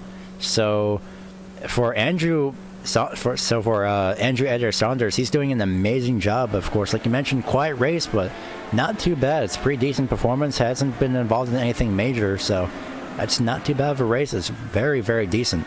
Yeah, Henry Bennett, 22 laps now into a stint. Let's go on board then with the driver of Henry Bennett. Give you a lap on board. Racesport TV, fan immersion coming up.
One minute 15, 4:20 that time by for Henry Bennett as he now works himself onto lap number 55 of 77 here at the Indianapolis Motor Speedway road course. And don't forget, ladies and gentlemen, coming up in just under 1 hour's time, it'll be the final round of the 11th, I think, season of the Skip Barber 2K World Cup here on Racesport TV and on iRacing Live. We head ourselves over to Donington Park. Brian Lockwood versus Philippe Leber for the championship.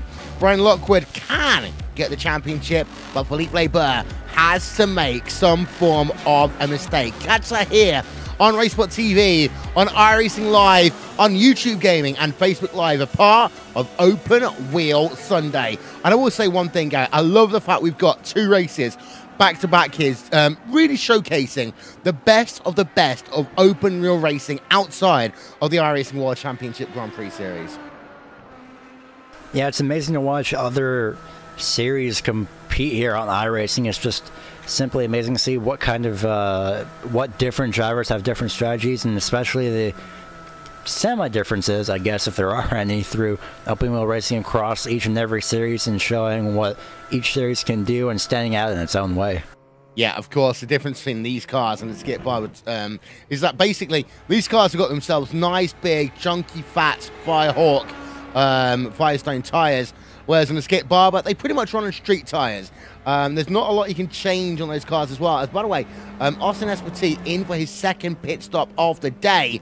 So, Espartee then, on towards his stop. He's been involved in battles all day long here, Gary. But this is an important pit stop. Espartee's on well, and it looks as though he's going to be off well. And I'll tell you one thing, Espartee's done so many races at Indy that he knows that transition between the asphalt and the concrete pretty well.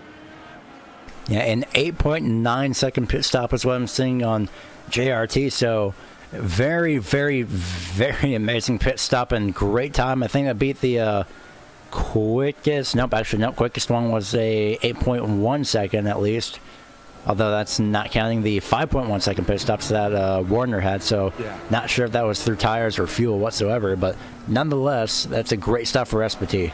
It is indeed. He's out into P number 6, and importantly, he's got a bit of clean air, and the fact that Matt Cook's ahead of him as well. Matt Cook is no slouch. This will mean that Espartee shouldn't get bogged down as the other drivers will come on towards pit road momentarily.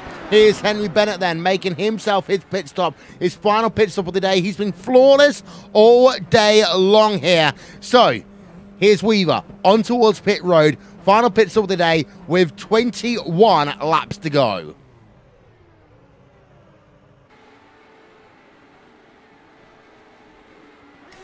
Up on the jacks, off the jacks now, waiting for him to go. He's on it, and he's out of his pit stall. Luckily, his pit exit is right there, so 5.2 second pit stop for Bennett. Any traffic in front of him? Nope, well, almost just around him, actually, on the outside. Driver's left-hand side was TM Hauser, so Bennett has a nice little bit of a buffer right now, as he's only fallen back to a 4th place position right now. Yeah, and importantly, he still stays about 7 seconds ahead of Austin Espartee, so no issues then for Henry Bennett, unless the driver really does charge. We don't think that will be the case. Matt Fretwell will become your race leader for the time being. We go on board of him as well. His best lap time today has been 1:15.161. His last lap time, 3 tenths per second faster than that one. But we expect him on towards pit road in the next couple of laps. In fact, he's going to come on towards pit road now. After 28 laps, here he is, going to slow it down to 55 miles an hour over that bump. And that bump, Gary, I don't know if you've ever driven it on the oval layer as you come out of pit road, is always a pain in the backside, because you normally hit what I like to call critical RPM at the same time. Coming on towards pit road, it just gets that car losing all of its steering, so you've got to be so careful as you attack pit road entry. Yeah, it looks like Fretwell almost lost control. I've driven it on the oval portion, but that's just exiting pit road. I never even noticed that it was there up until now. So, quite interesting as Fretwell slowed down a little bit more than extra in his pit stall. He went forward, slowed down, and then he stopped. So, that's going to cost him just a little bit of time as now he's out of his pit stall. 9.4 seconds is what I'm showing on JRT. Yeah, and let's not forget, this is a driver who overshot his pit stall the first time around. So he went from being ultra aggressive to almost ultra conservative there. 42.8 on the lane. I mean, it's still faster than some drivers around him, but 6 tenths per second slower than Henry Bennett by comparison, who was only 2 tenths faster in terms of his pit stop itself. So Fretwell lost himself about 4 tenths per second just by being cautious. The thing about Fretwell is, however, Grosser, I think it's not going to be that close between him and Grosser, although Grosser is coming on towards pit road this time. No, he won't. Grosser's just taking that ultra inside line there. That's confusing, because most drivers will rather arc out the banking. Yeah, I'm not sure what Grosser is thinking. Maybe he's trying to keep as much momentum as possible. Maybe that's something that he's figured out, but I'm also not sure. I've never really seen that before, so maybe it helps out with the tires of some sort. I'm honestly not 100% sure, but it's quite interesting to see Grosser run that kind of a line. Yeah, Matt Cook right now in P number 5. Although he hasn't made his second pit stop of the day, he has been passed by Austin Espartine. We talked about that one being important in some ways because of the fact that Espartine, of course, has made his second pit stop of the day. And I think Cook just allowed Espartine to get past when he got up to the rear of him. So good sportsmanship there from Matt Cook. Ironically, he's got Glacier TV on the side of that car. That company's not been going in 4 years. We're talking about throwback liveries there, Gary. That really is a throwback livery. Yeah, I've not heard Glacier TV since a long time ago. Yeah, I think I actually did the last broadcast on Glacier TV. That was many, many years ago. Of course, Racesport started on pretty much Valentine's Day in 2000, and I need to get this right, 13. It's been a long, long time, actually, for that one. Just going to talk to Jake Sperry as we can. We have got ourselves the final round of the 2K World Cup presented by DES Simulation coming up in just 52 minutes time here on Open Wheel Sunday. iRacing Yami has got himself the lead for the moment, but that is on strategy only. Jake, it's a battle for the championship, but it's going to require a magnitude of issues for Felipe Leber to lose it. It certainly is, Will, and you look at the championship, which has been incredibly interesting, which has about 30 points here or there, a difference between Leber and Lockwood. We've seen Leber all season long have this ability to have a poor race, but everybody else have a poor race around him. Somehow he has the lead of the championship. I don't know how, but it's a mark of a champion to be basically running in your second best gear and still able to pull out results. Yeah, and I think back to 2010 and actually the iRacing season when as soon as Will Power crashed at the Cafe de Brazil Indy 300, it was a case of Dario Franchitti basically having to just bring the car home inside the top 10. The same thing applies here today. For the driver of Felipe Leber, he's got to bring it inside the top 10. He'll be fine, Jake. And that's the thing when you've got to be aggressive, but not too aggressive. And remember, there's a bigger thing at hand, as otherwise you could end up losing something that you seek so dearly. You certainly can, Will, and we see it in all racing that everyone has this idea of it is basically, do you want to go for the nice little pudding that you get after your meal, or are you too full to eat the rest of the meal that you already have available to you? You can't have both, you can only have one. And I think that's where the issue comes along for a lot of drivers when they look to try and close out championships. And I think it's a skill that's not really taught because not many drivers get an opportunity to go win championships, Will. Yeah, I will say at that point, you've never been to me to a Chinese buffet because you have both. Even though you're so full, you still have both. As Robert Grosser, by the way, comes out in 8.7 seconds. So catch Jake Sperry and myself for the final round of the 2K World Cup presented by DES Simulation here as a part of Open Wheel Sunday on Racesport TV and on iRacing Live. As Robert Grosser say, 8.7 pit stop. He's behind Andreas Werner all of a sudden here. So that's a bit of a weird one. Although, actually, no, I take that back. Werner has yet to make... no, Werner made his pit stop early, Gary. So, actually, Werner is ahead of Grosser on track. But, of course, Werner is on 14-lap older tyres with 16 laps to go. And we do think Werner might have to do a tiny bit of fuel saving. Yeah, and speaking of fuel, that's what Robert Grosser took. Only fuel. I didn't see him go up on the jacks, so that could be another factor playing into this. So if Warner can save just enough and finish in front of Grosser, that'd be even better. But Grosser didn't take tires as compared to, I believe, Warner did just on his last pit stop. So he did actually. That could be playing into effect, and maybe just a slight advantage to Warner minus the fuel saving. Yeah, Matt Cook right now 1.3 behind Austin Espartine. However, he is 30 laps into a stint. We do expect him to come on towards pit road this or next time by. The same about Timo Isinyemi and Hans Pitkanen. Pitkanen, of course, had that Japanese drift style run through turn number 1. Timo's actually going to stay out and do another lap. That'll bring him up to 30 laps on this stint as he works himself then past the start finish line with 16 laps to go here at the Indianapolis Motor Speedway Fantastic camera angles, by the way, thanks to Andy Warner and And One Design. Henry Bennett in second place as Matt Cook is going to come on towards pit road this time by. So Cook is in. Pitkanen is in as well. So here we are then. Pit stops again. And this will then define what our top 5 is going to be coming on towards the last 15 laps of this event here, Gary. Yeah, oh, Matt Cook overshot overshoots. his pit stall. Yep, that's going to cost him. Wow. Well, up on the jacks and off the jacks now. He's going a little bit of a delayed go as well. That could also cost him ever so slightly. We can use Pitkanen if he doesn't overshoot, and Pitkanen is just fine. He doesn't overshoot, but that's going to be very, very devastating. A 3-second pit stop for Cook, apparently, and the 7.5 for 7.4. Okay, JRT has not yet updated that pit stop time, so that one's on me. But Pitkanen has a 7.5. Yeah, it's 43.4 seconds end to end there for Matt Cook, but he is now 12 seconds behind Robert Grosser. So any chance then of Matt Cook trying to get himself into the top 5 is pretty much done for now, because Cook is, as I say, 12 seconds behind Robert Grosser. Timo Isinniemi is going to work himself then in towards doing another lap number 31 for Timo Isinniemi in that Logical Vortex sim racing machine. Well, it has been a good day for Isinniemi. I'm just trying to work out where he might feed out. And he will feed out in that gap between Robert Grosser and Matt Cook as it stands right now. That'd be very, very great for Isinniemi, especially since I believe he's one of the only drivers that has only made at least one pit stop so far. So yeah, he is. So if he times his pit stop correctly and he doesn't have any mistakes, he's going to be pretty set for the rest of this race. Yeah, he should come out around P number 6.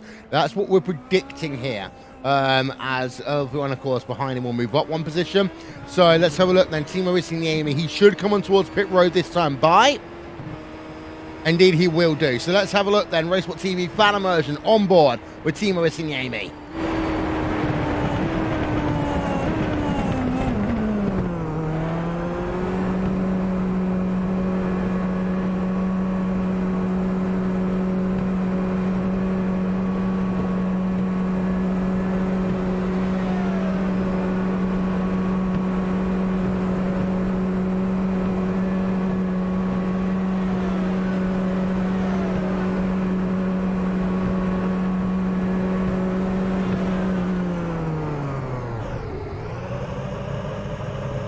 Nicely in. Off the jacks.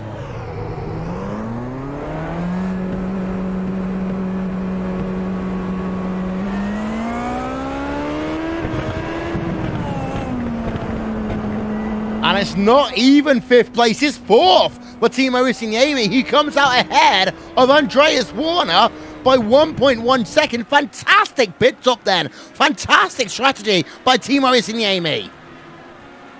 That pit stop was 40.4 seconds while the entire pit laid, and including his pit stop, that was fantastic. Remember what I said about no mistakes? Well, that is definitely an example of it.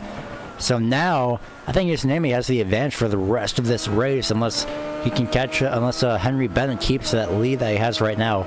Well, the thing is, moment. Let's talk about this one, because between himself and Andreas Warner, yeah, the gap's 1.1 second, but Andreas Warner is on tyres that are 18 laps old. So actually, Isinniemi doesn't need to look behind him right now. He's got Matt Fretwell, who's 9 seconds ahead on 7-lap older tyres. Now, it will be a big push, but we've seen Fretwell make an incident here today. We've seen Fretwell's car get a little bit damaged here today, Gary. This could be Isinniemi looking for a podium.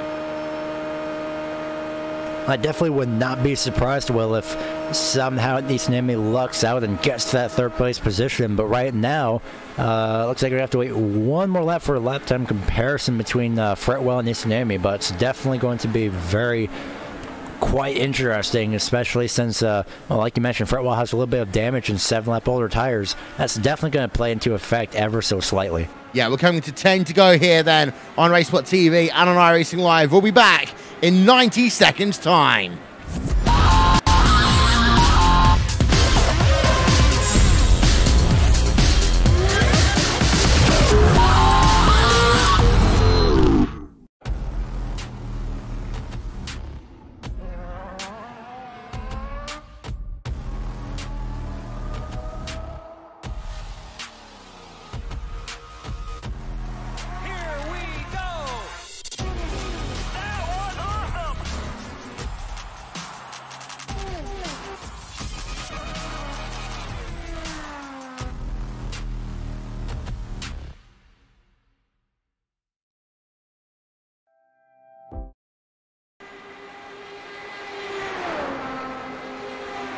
Yep, just 3 races left then for IndyCar on ABC and on ESPN, but they are still the home of the Indianapolis 500 for 2018.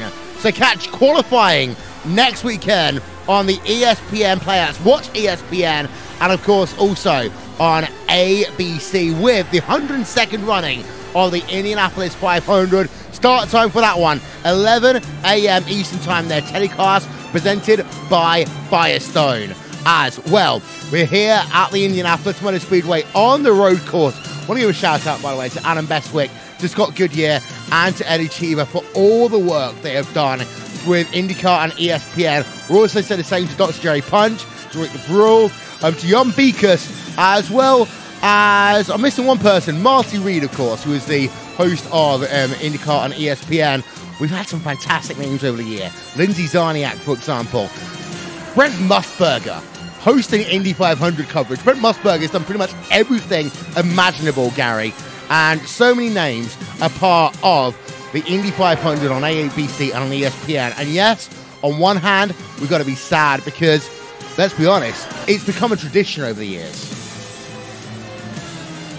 Yeah, the Indy 500 is definitely an amazing event to watch, especially from, I believe it was last year. I'm not sure who, surprisingly, but I know somebody got up into the catch fence and flew up into there. That was quite interesting. I've never seen anything quite like that in an Indy 500. So, in terms of racing itself, however, it definitely produces its amazing share of unexpected or most anticipated winners. Yeah, of course, 2019 NBC Sports Group taking over coverage of the Indianapolis 500. In fact, all races will be on the NBC Sports Network with, well, so NBC Sports Group of families, even with, I think it's more races on NBC than on broadcast television than ever before. And Lee Diffie calling an Indy 500 is one thing I'm absolutely salivating about as well.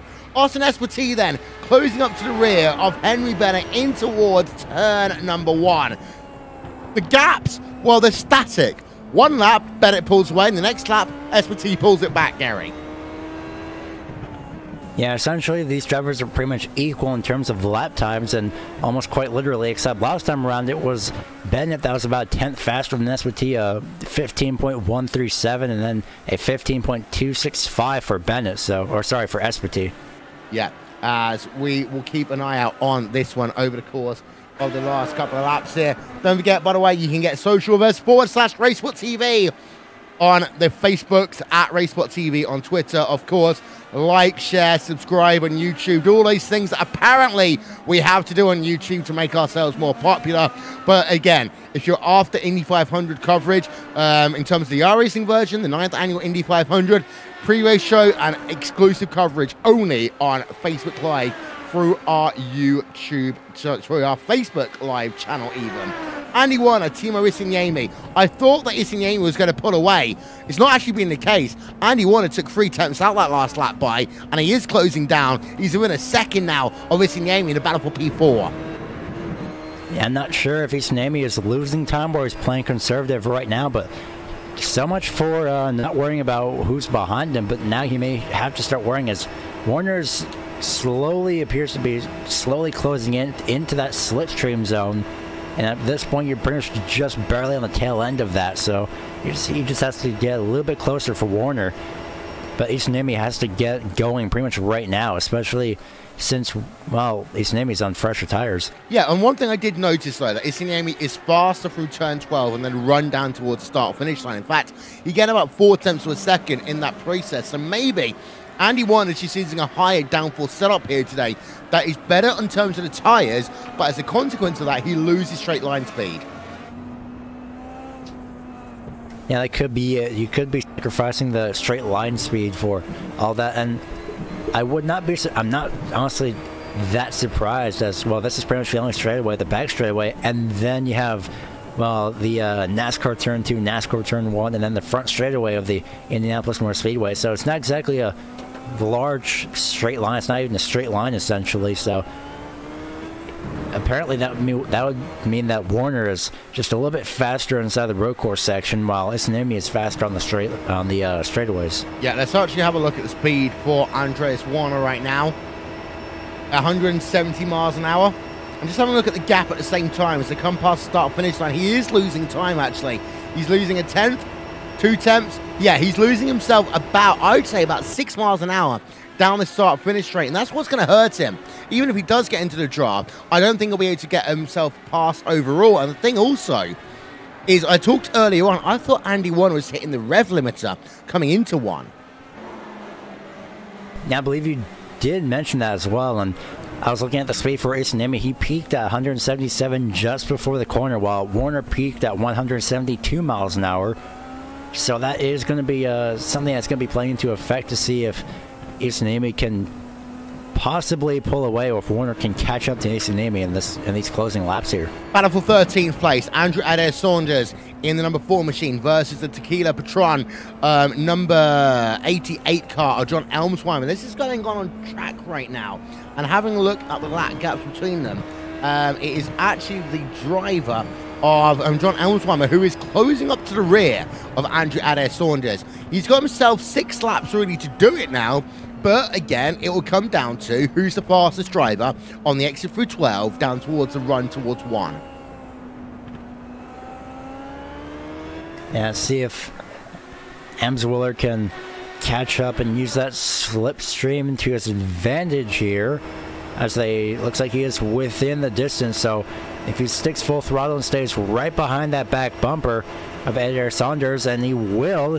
Let's see, he's going to get the run. Can he get down into turn number 1, left-hand side, I should say, he goes as they head down to turn number 1. Who's going to break first? Looks like it's going to be Adair Saunders, side by side. 88 of Elmswiller pulls away with it, still sticking to the side. It's going to be that number 4 of Adair Saunders, so he's going to get that position back, and they're still side by side, just coming out turn number 3. As if nothing even happened. Yeah, and the thing also that's worth noting is A, TM House is now in that battle, and B, oh, look at that. That's a big lunge there by TM Hauser in towards turn number 6. But also, it was very good driving by Andrew Adair Saunders. That was an Indy 500 veteran move. Hold the middle of the racetrack. Make it so if they want to go down to the inside, they can do so. But don't give them enough room that they can actually then sweep up and make the arc into the turning, into turn number 1. But also, don't just run it all the way up to the wall either. But now we're going to have a nice little freeway scrap as we're going to come on the exit of turn 12 towards the yard of bricks once again. They're running out of lap times here. Elmsweimer, let's see what he's going to do again this time by. TM Houser's a little bit further back on board of Elmsweimer. As here he is then. Again, middle of the track this time for Andrew Adair Saunders. Elmsweimer again will take the outside line. In towards 1, and here's TM Hauser. Let's go 3-1 in towards 1. And he's going to lose it. Will be Andrew Adair Saunders in the middle. He tried to break it. He lost it. He loses 2 positions. Replay on board of him. And well, we always think that something can happen when we go 3 wide at Indy. Be it on the road course, be it on the oval. But we go on board then with Andrew Adair Saunders. We have a look from the rear. We're going to see 2 drivers go past him. The first one is going to be John Elmsweimer, and then we're going to have TM Hauser make it 3 wide in towards turn number 1. There's the car to the outside. There's the car down to the inside. And there's Andrew Adair Saunders. He just locks the brake there. Absolutely just locks the brake up in the 3 wide situation. Pressure getting to Saunders there, Gary. Yeah, he was doing so well, and I guess he just wasn't sure if Hauser was going to be there on the right side, so unfortunately he locks the brakes up, probably deciding, I'm pretty sure the brake lockup, though, was either because he's braking too hard, maybe he wanted to let TM Hauser by and get those 2 drivers back, coming out through the Isle of Bricks through the corners once again, but unfortunately that didn't seem to happen for Saunders, and now, well, he's been sent back just a couple of positions, and, well, that run they had is now pretty much gone in this case. Andreas Warner lost time that last time by, but had continued to gain until then. By the way, if this was a Grand Prix distance, the race will be over. But this is an IndyCar Grand Prix distance. We still got 3 laps remaining in this one, as Marshall Stanley and Johan Caldron will be going at it side by side. Let's get ourselves a quick replay of that one. as they still remain going at it. And that was on the banking through IndyCar turn number 1 as they work themselves past the yard of bricks in towards that first corner on board with the number 77 machine. As in towards the first corner, he gets himself ahead on the outside line. And that's a good thing about turn number 1 and 2 here, because it loops back on itself and then again it becomes a right-hand corner in towards turn number 3. It does mean you get some fantastic racing, as Kelton does have to remain in 10th place for the time being. But that battle is not over as they work themselves into the Mickey Mouse section once again. And, well, this will be a battle for the last 2 and a bit laps to go in this event, Gary. Yeah, I was looking to the right side, was the number 77, and, well, he couldn't get done. Look at that advantage right there to the right side. That was absolutely amazing. So now he and Stanley are going to be side by side now, heading through the Isle of Bricks. But this could give the advantage to Stanley. No, they're going to stay side by side. Stanley could get the slipstream here and get them back right into turn number 1. Looks like that's going to be the case. No, he's going to stay side by side now. Yeah, and Calvin now does have the inside line, so he can try and dictate the run through the corner a little bit more. They are still officially side by side in towards turn number 1. Oh, look at that one. Aggressive, late braking. Well, the number 25 then of Marshall Stanley. He's able to hold on to P number 9, but not without a fight. By the way, for Kelton, I think that's the best I've seen a driver be through turn number 12 all day long. But they have now got Henry Bennett behind him, who has a lap and a half to go. Now this race was just about 2 or 3 more laps longer. I want to see how this battle's going to play out. It was absolutely amazing to watch these two. Yeah, as Carson Bodaway versus Jos van der Ven, side by side, and Jos van der Ven will get himself past Carson Bodaway, moving himself up a position. Kelton's dropped back a little bit, but does he get a good run through 12 once again? Yes, he does. In fact, I think this is the perfect compromise for him. Don't be too close in the run on the exit of turn number 12, but don't be too far back either.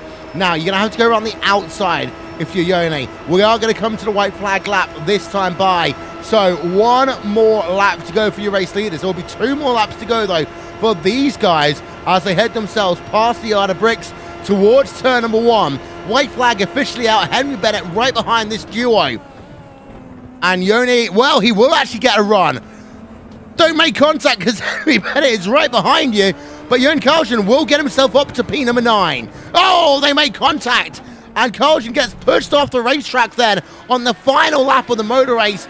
As well, these guys will still have a lap and 3/4 to go. But actually, no, because of the fact that Henry Bennett is now ahead of Yoni, this will mean that this is also now his final lap of the event. So that will mean that as it stands, Marshall Stanley will get himself P number 9. In the meanwhile, here is the driver of Henry Bennett. He's been able to withstand the pressure, even though Austin Espartee set the fastest lap of the day that last time around and got the gap down to 3 seconds.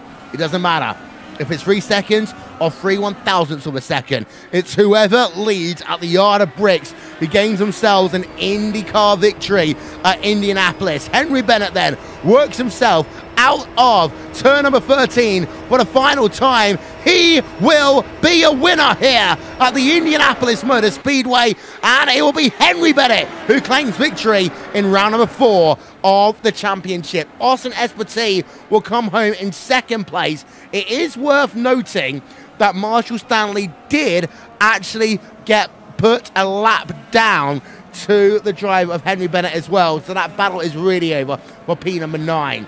Andres Warner, Timo Risignemi to the line. Andy Warner can't get there. He remains in P number 5.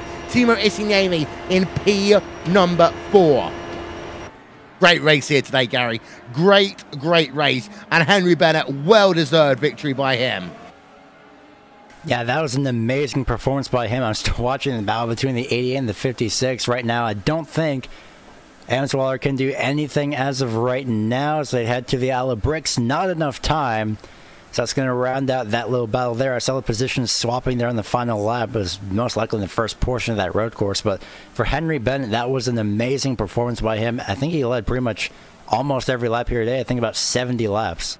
Yeah, he did. He does not get the Grand Slam, however, because he did not get the fastest lap of the day. That actually will go down to the driver of Austin Espartee. Let's have a look then at your final race results from this round number 4 of the Classic IndyCar Series.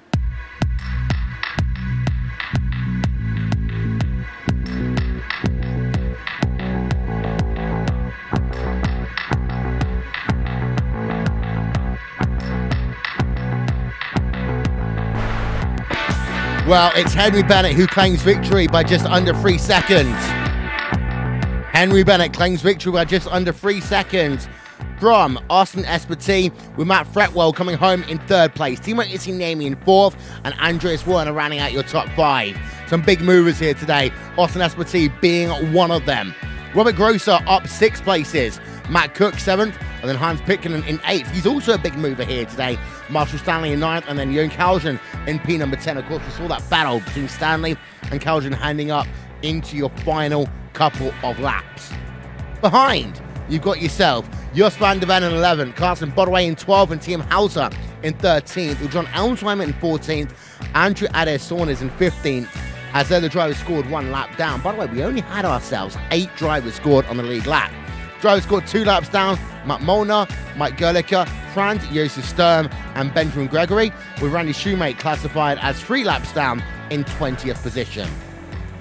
Johnny Garrett, Todd Nosvad, and James Payne round out the drivers who finished this race. In fact, James Payne didn't. He was actually 27 laps down.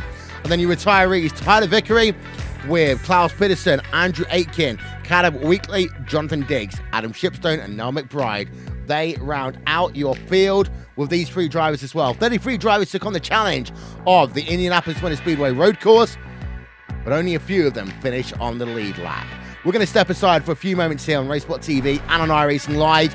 When we come back, it'll be post-race interviews as we build up to the 2K World Cup as well, coming up in 25 minutes here on Racesport TV and on iRacing Live. We'll be back in a few moments' time.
Of the Indianapolis Motor Speedway, will it be Tim Hogan? It's going to be Christopher DeMeritt at the line.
Don't forget, ladies and gentlemen, the Skip Barber 2K World Cup presented by DES Simulations will be taking place in just under 25 minutes time here on Racesport TV and on iRacing Live. Join myself, Will Winton, and Jake Sperry for that one. But in the meanwhile, we've had a fantastic race today here in the Classic IndyCar Series, boosted by logical, innovative engineering. Will Winton and Gary Weaver here for our post-race coverage. And well, Gary, it's been a great race overall. We've seen some interesting passes, seen some interesting strategy, but it's been one guy out front, though, who basically dominated from the get-go. Yeah, that was definitely the most amazing dominance of a race that I have seen, and that was Henry Bennett. That was absolutely an amazing performance. So I am actually very surprised that Henry Bennett did not, well, not exactly very surprised. I'm surprised that Henry Bennett actually managed to stick out there for that long, Will. Yeah, as he is standing by with us now here on RaceSpot TV as your winner here today. And well, Henry, the road courses have been doing you very well here in the Classic IndyCar Series in 2018. That 007 machine once again on Victory Road. Yeah, thanks guys. I'm really surprised myself to even be racing today, let alone to have the pace I did. I was out last night till 6 AM. Good boy. And yeah, really surprised that, and hadn't had much practice with the old Dallara here, but I'd had quite a lot with the new car, but they drive so different at this track. It's night and day. But with my team, we found something with the setup at the last minute, and it gave us a bit of pace we needed to bring home a 1-2. Okay, most important question. Where were you last night until 6 AM? I was out with your mates in a nightclub in Shoreditch. Oh, God, you're in Shoreditch? Let's move on. So the race here today, you led 70 of 71 laps, we believe. Got yourself pole position. You didn't get yourself the trifecta, however, because Austin Espartee stole that fastest lap away from you at the end. But it did seem to be that Espartee was closing you down in the last 20 laps or so. Were you worried at all? Oh, no, I was more worried about the battle of the lap down cars ahead of me. It was getting pretty hairy. I was just letting them have their battle. I didn't want to get involved, and there was quite a nice gap behind me. And I did mention to Austin that I might slow down for these guys. There's no point trying to pass them. And he said, yeah, you should. And in the meantime, he placed the fastest lap. So a bit annoyed at that. Never trust a teammate or a friend ever. First rule of racing, isn't that? I mean, let's not forget, there's been some historic ones over the years. Ayrton Senna, Alain Prost, Didier Pironi, Gilles Villeneuve, Rubens Barrichello, Michael Schumacher, of course. That went completely wrong in 2002 when Barrichello accidentally won the motor race. But in terms of the championship here, of course, you came in, and we're going to show the championship results heading into this event one more time. You came in with a nice lead over Michele Constantini. Well, Constantini here today, he finished down in 31st place. Marshall Stanley, he finished down in 9th place. Hans Pitkanen finished down in 8th. You're going to have yourself a big lead in the championship as we head out of the month of May here in the Classic IndyCar Series. Does that give you any comfort at all? It's always reassuring to have a big lead, but as you saw last year with Lucas, it means nothing when it gets to the end of the season and drop weeks come into account. I think I might need to miss 1 or 2 races coming up, so it's nice to have that buffer now. But you can't count on anything, especially with Michele's pace on oval and road now. And of course, the next round of the championship, we go to the traditional home of the round after Indianapolis Motor Speedway. It is, of course, the oldest operating racetrack in the world, the Milwaukee Mile, for round number 5 of the championship. It's a 1 mile oval, but it's very different to New Hampshire Motor Speedway. It's standardized banking, and, well, basically those tires are going to take a beating. You looking forward to it? I enjoy Milwaukee, but I'm never really that strong there. We'll see if we can get a good setup and have a good showing. Well, before we let you go, who do you want to give a shout out to from your team there, Henry? Andrew Wood, Niall McBride and Austin Espartee, we all worked on the setup today. Yeah. Henry Bennett coming home with the race victory here today. And Austin Espartee, he comes home 3 seconds behind Henry Bennett. A little bit cheeky at the end there, but he stood by with Gary Weaver after coming home in second. Well, Austin, you had definitely done an amazing job sticking with Henry Bennett in one way or another, finishing 3 seconds behind Henry Bennett there in the last lap. That was an amazing job. Started 8th, finished in 2nd. I'm pretty sure that those pit stops definitely helped out. Yeah, the pit stops were really good. I didn't think I was going to have that much pace. I came to practice with like 25 minutes to go. I actually forgot about the race. Joined in and I was struggling. I could barely complete like 5 laps in a row and race trim. And qualifying surprised me, and I had a decent start. Then I had a fun battle with Matt there for a little bit. Then after the first pit stop, I just had a 10-12 second lead and just chugging along, keeping pace with Henry. And when Henry wanted to slow down, I was kind of encouraging him to slow down even more so I could at least try to make a run for him, but it was still fun. So of course, also with the 111-degree track temperature, at least in Fahrenheit that is, I'm pretty sure that your tires took more of a beating than you expected. No, actually they were not bad. I found more grip towards the end of the stint than I did have in the beginning. The wear was never really, tire wear wasn't really never an issue for me.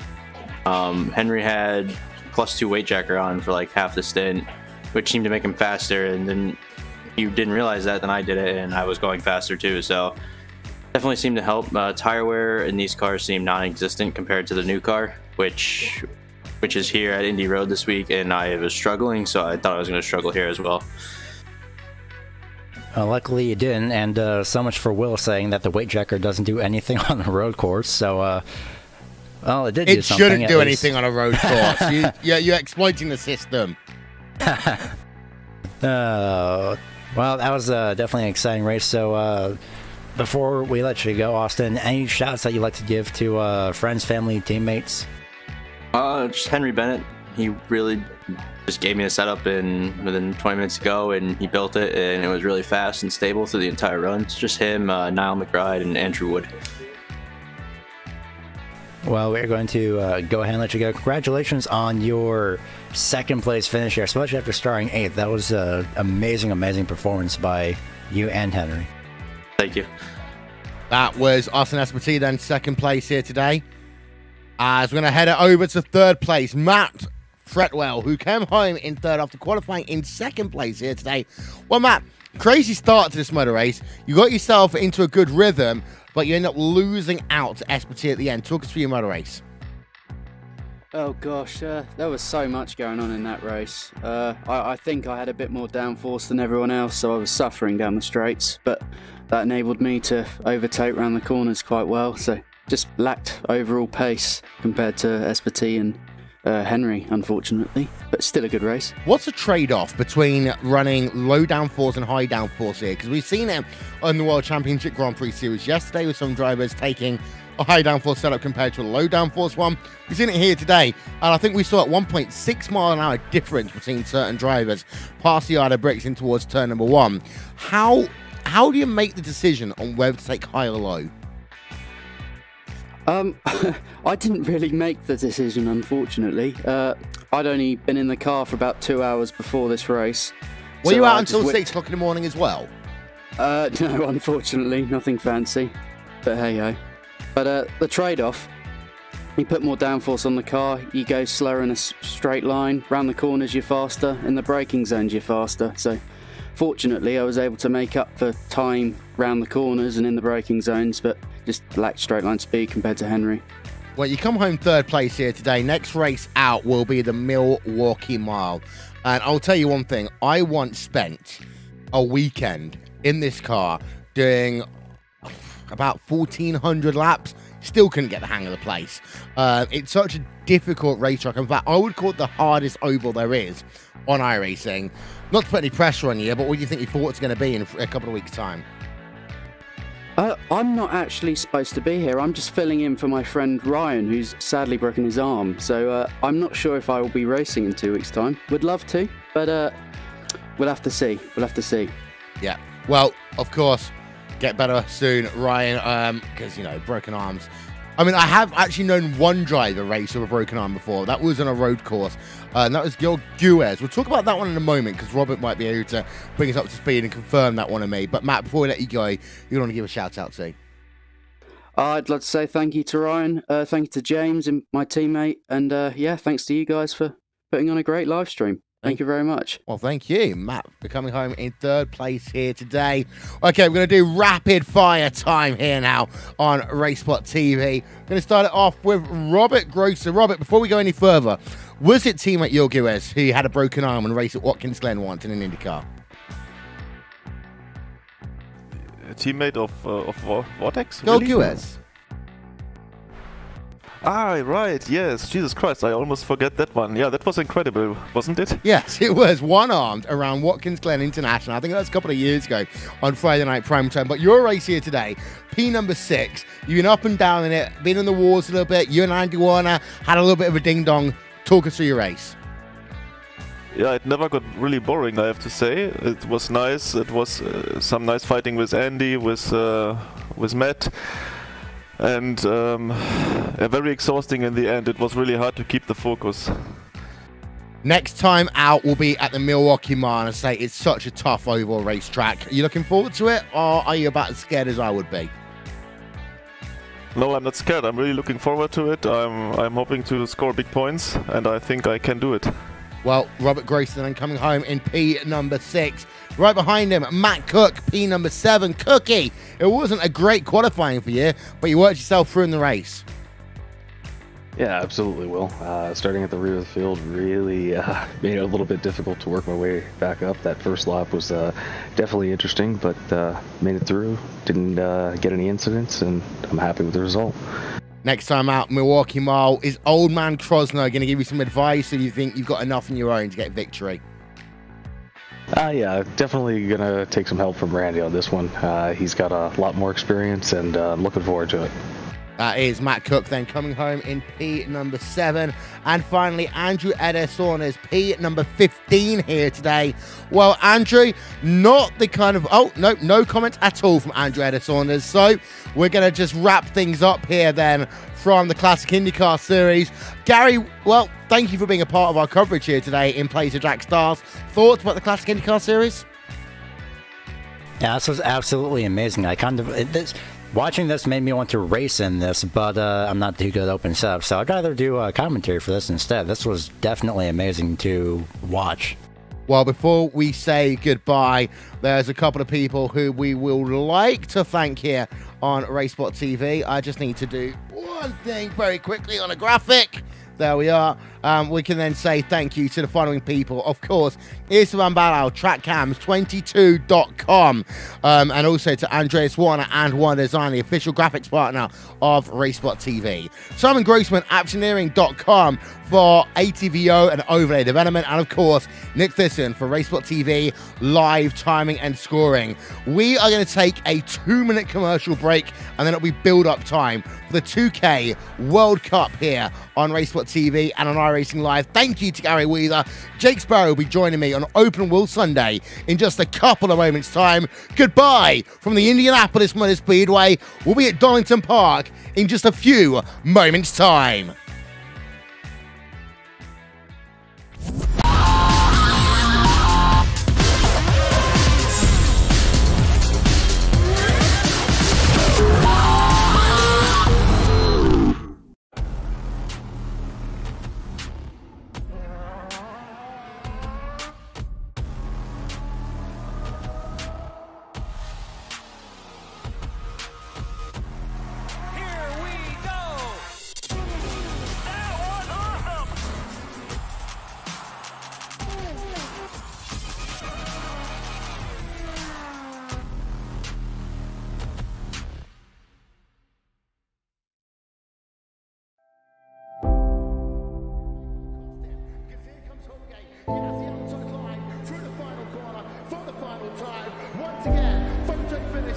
Of the Indianapolis Motor Speedway, will it be Tim Hogan? It's going to be Christopher DeMerit at the line.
One